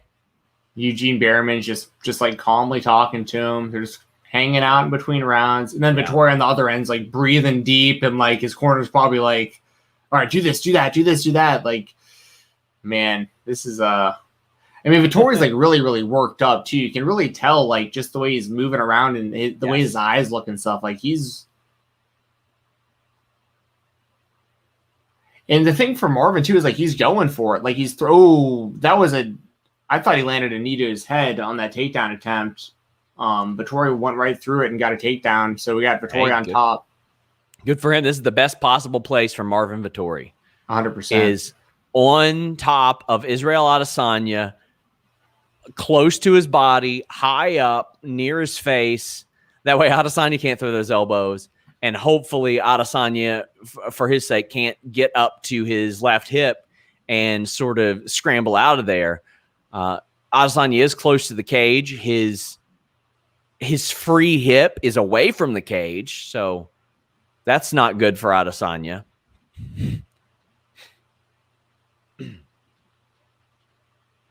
And yeah, still up to this point, Vettori just hasn't, even though he's got like good position, he's controlling him on the ground. He's not really doing anything with it still. He's only so long. I mean, like he can try to like win this round, I guess, by being just active enough to like, oh, then Adesanya is scrambling. Vettori has his back. Oh man. Oh, Adesanya just this fell could right be into huge. This could be huge. Oh my God. Oh wow. Oh, Adesanya got out of it. That was wild. Marvin Vettori's best chance. Yes. Right there, what we saw. A sweeping power double and then taking Adesanya's back. And now you see Vettori here close his guard for a while because he was like, you know what? Maybe I can reverse this. Maybe I can sort of change the momentum. But now Adesanya's out of it. If I'm Adesanya, I probably... Yeah, I don't mess around here. I get out and stand straight up. He's got his leg. Not for long. Not for long. And now Adesanya is back where he wants to go. What do we got here? An eye poke? I missed what happened there.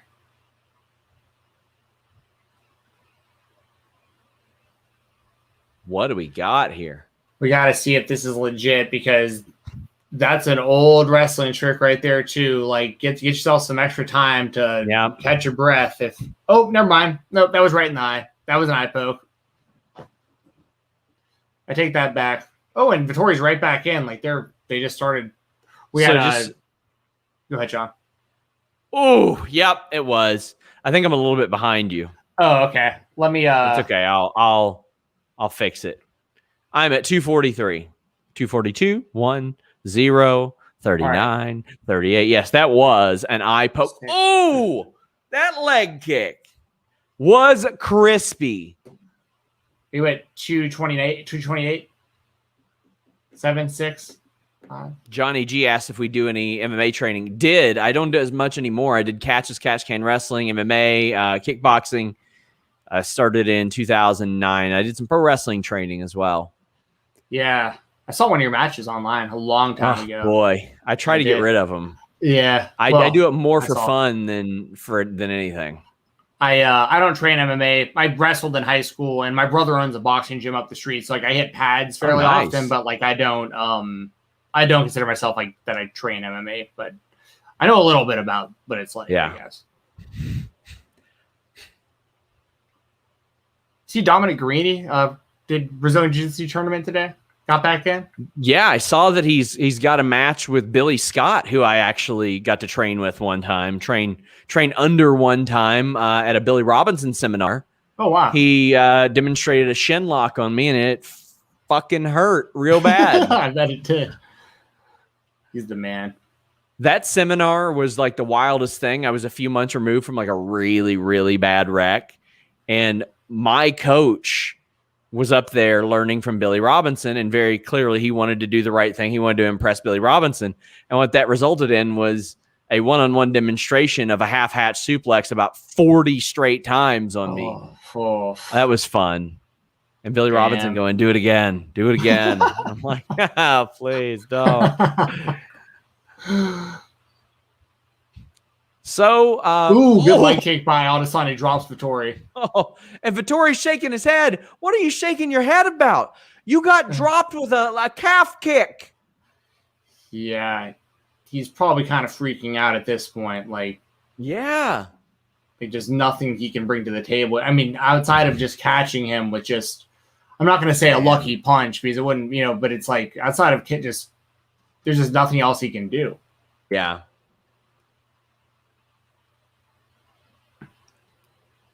Like, because even at this point, if he was to take down Adesanya for the next 2 rounds, he's going to lose. So yeah.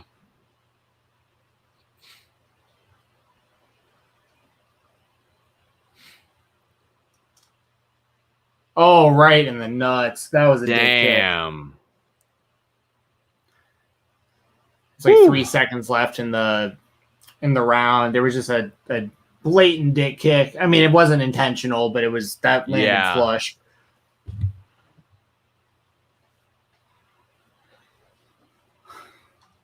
It's another good way of like, you're already gassed out that he get kicked in the dick that hard. Like, oh yeah.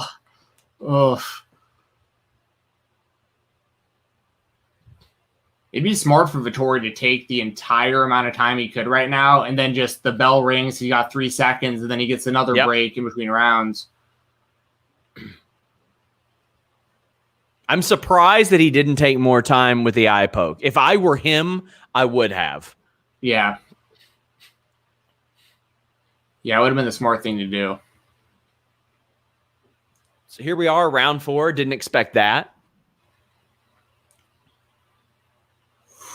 Adesanya still chilling the same way he has every round. He just kind of, I've never really seen something like that before. He just has one arm up on the top of the cage. He's done it every round, just kind of leaning up against the cage as Behrman just kind of calmly coaches him. Vettori's corner is like just trying to figure something out for Vettori, and he's still huffing and puffing in the corner.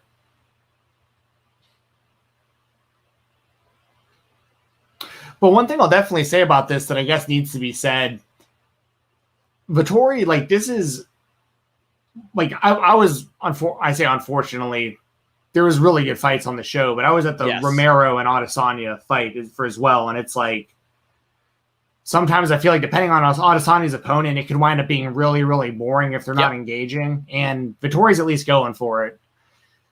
This has seemed like a matter of time. Yeah.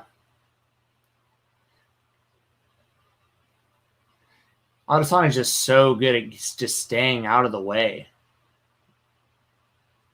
And he just sees everything Vettori is doing coming from a mile away. Another great calf kick.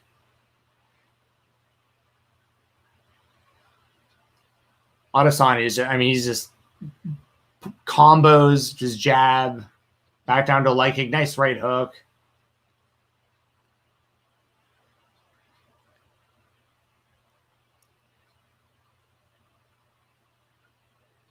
Yeah, whenever Adesanya gets any sort of distance, he comes right back, and then he gets really unpredictable. You don't know what he's going to throw at you. But then when you close the distance, it's like he's going to catch you with those great counters. Exactly. And there's that double, and Vettori's going to have to pull the head out again if Adesanya can get an angle on these elbows. Those punches aren't doing anything. He's just wasting leverage and momentum throwing those punches. But now Vettori might be able to scoop him out. Yeah. Might be able to. Needs to walk. No, he got too high. But now he's going for a trip. There you go. Yeah. But you have Adesanya's free hip towards the cage, and you get a reversal. Yep. All right, he's got both his feet. Sharpshooter? No. All right. No. Yeah, ideally you want the free hip away from the cage. That way they don't have it to push off the cage. They don't have it to kind of scoot themselves up. I feel like Vettori would have been better off pulling his hips backwards when he had that leverage and had his hands clasped, but he's the one in the title fight, not me. So. True.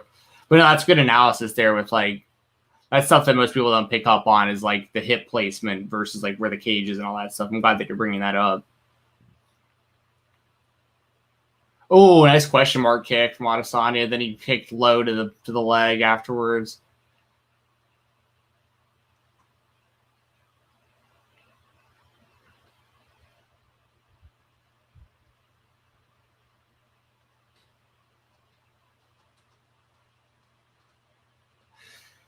Vettori's still just like throwing jabs and leg kicks, just hoping to make something happen, but is he just staying out of the way, slipping around, flipping his head?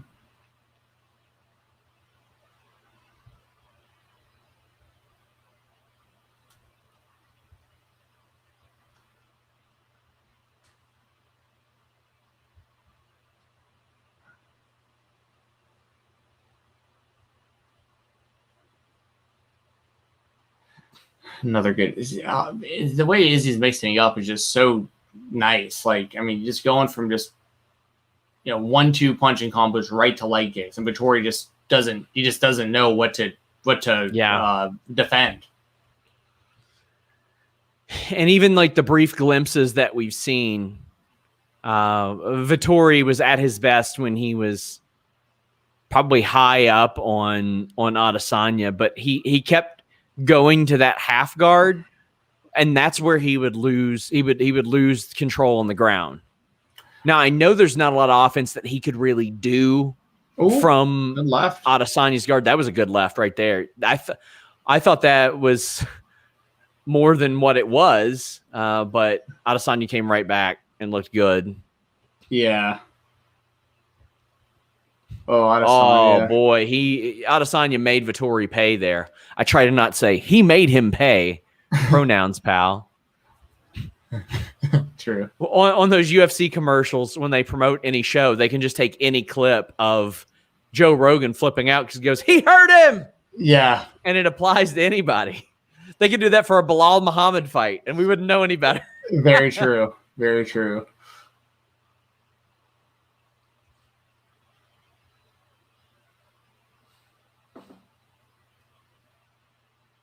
Vettori's going for a takedown again up against the cage. There's about 22 seconds left on my screen, and it's just another one. Same position for those you watching at home. I mean, it's Vettori just trying to work.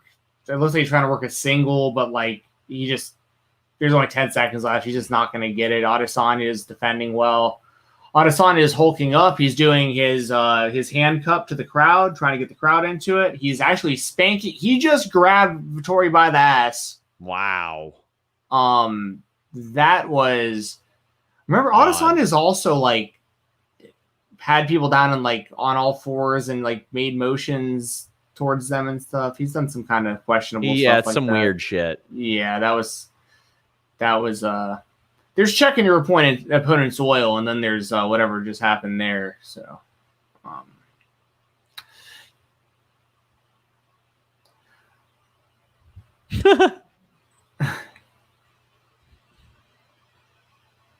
Vettori's corner is like just yelling to just do something. See.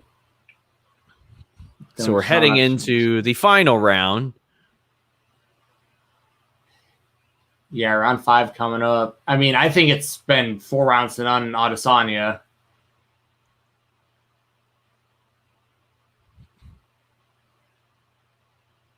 Beatbot Pro, doesn't that mean Izzy tapped out? That would have been funny. That would have been funny. Wow. That is sort of at the referee's discretion to a reasonable degree. True.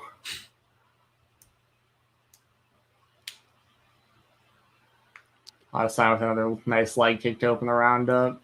And Vettori blocked it, but still, it ain't feeling good. Yeah. And let me tell you, this will not be a split decision win if it goes the distance. If Izzy lasts 4:30, he's got this one wrapped up. Yep, and we're right back into that same spot. Vettori trying to get his hands clasped. He's got him like a bear hug up against the cage, but like nothing. Even if Adesanya just let him take him down at this point, if he just defends on the ground, he's gonna win. I mean, like, yeah. So Vettori really, this seems kind of counterproductive here. Like you might as well just. I mean, Vettori just needs to swing for the fences. Like, don't clinch. Just literally just try to take his head off. I mean, right now Adesanya has 65 significant strikes to Vettori's 33. Owned him in the clinch, 9 of 9, based on the fight metric stats that exist as of right now.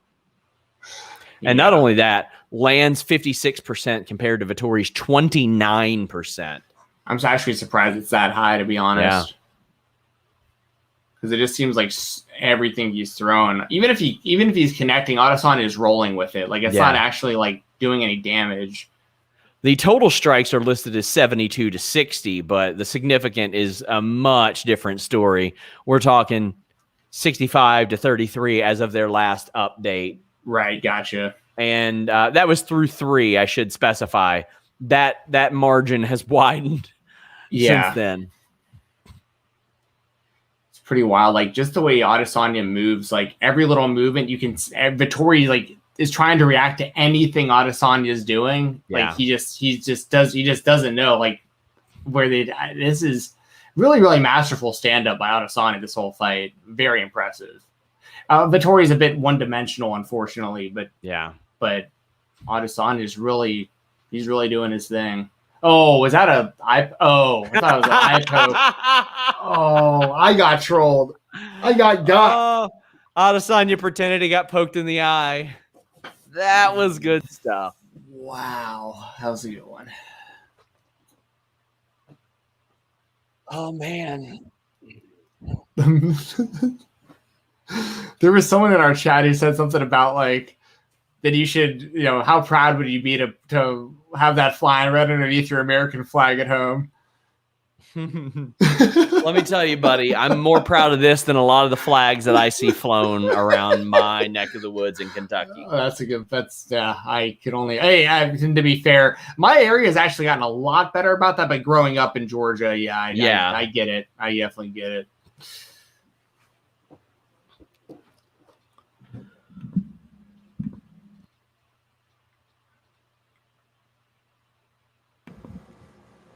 Same thing, Vettori going for a takedown up against the cage.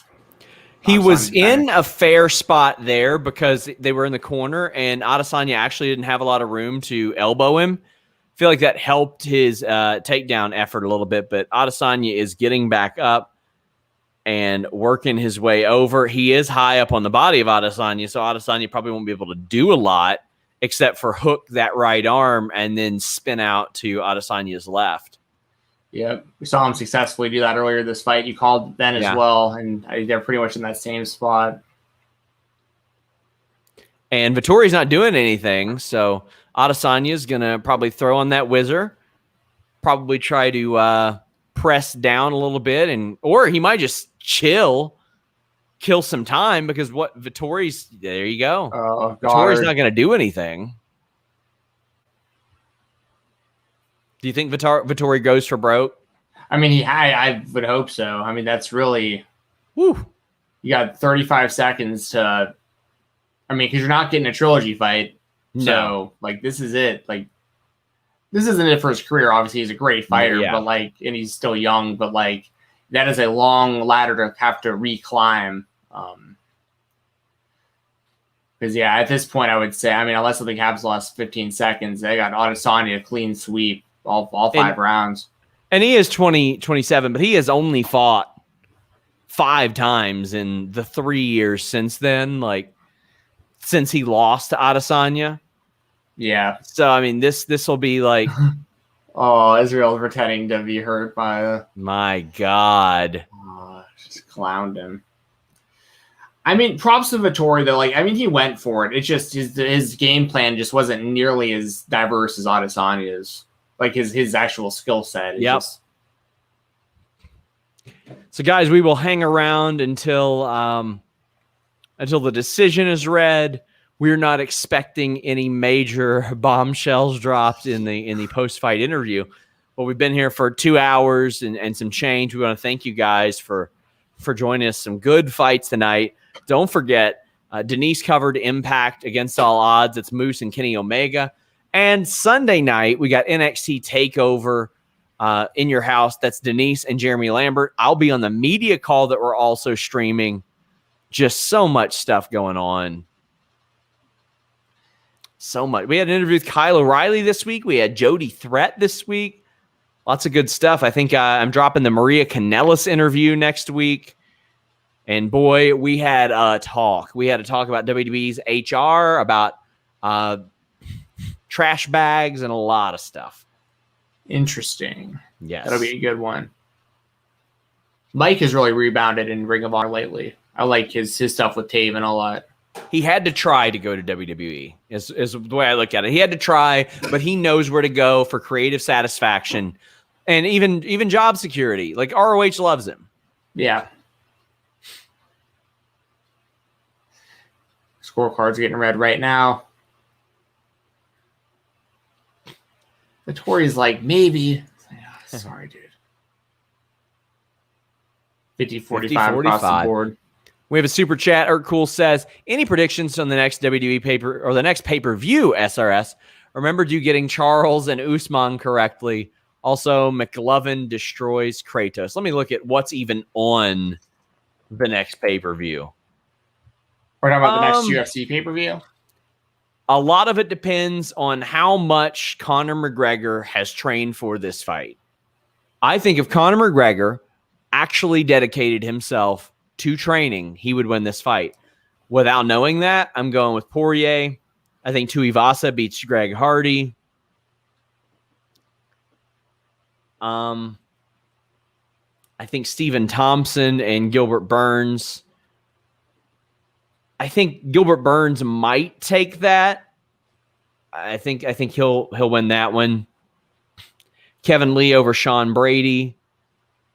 I think Miguel Pereira might beat Nico Price, and I think Smoka probably beats Sean O'Malley, to be honest with you.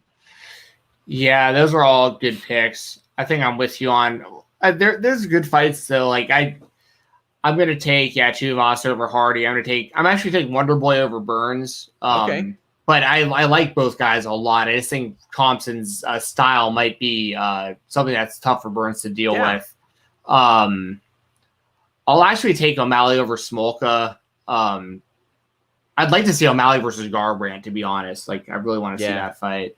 I love Nico Price and Michelle Pereira. I'm going to take Nico, though, but like that one could fight. Yeah, that one could be, I mean, Michelle Pereira, we talked about pro wrestling moves earlier. Michelle Pereira will actually do lion salts off the cage. So, yeah, a lot of good ones. But yeah, main event, I got to roll with Conor. Like, I just got to hope that he's motivated to the point of like, I want to see the best Conor McGregor. I want to see the best Dustin Poirier. I think smart money should probably be on Poirier, but I just have a feeling McGregor is going to be out for revenge. And I think both guys have a really long night ahead for themselves against Oliveira, though. I think Oliveira beats all these guys. Let's hear what Adesanya has to say. You just called out Robert Whittaker, I think. Yep. Let's run it back in Auckland. Which makes sense. Whittaker has earned the rematch. Yeah, Whittaker's won 3 fights in a row. Man, you want to talk about a guy who kind of laughed in the face of weight cutting. He was a mediocre at best welterweight and jumped up to middleweight and has lost 1 time since. But guys, thank you all so much. Adesanya wins. We had a huge moment with Brandon Moreno and Leon Edwards, and Nate Diaz had some late drama. Steven, anything you want to tell the people before we go? Fightful Select Weekender podcast. There'll be a new episode tomorrow. I'll be talking 205 Live, NXT UK, Ring of Honor, a lot about the National Wrestling Alliance, GCW, a lot about that. So there's a lot of good stuff. I'll recommend a show to watch on independentwrestling.tv. And if you want to check out IWTV, use code FIGHTTALK, FIGHTTALK. That helps me and my personal podcast out a lot. So yeah, the rest of the things that I'm involved with, just follow me on Twitter at FightTalk _ FIGHT TALK _ I'll keep everything updated there. And thanks again, Sean, for coming on here with me. Guys, thank you all so much. Steven, thank you so much. Until next time, we're out.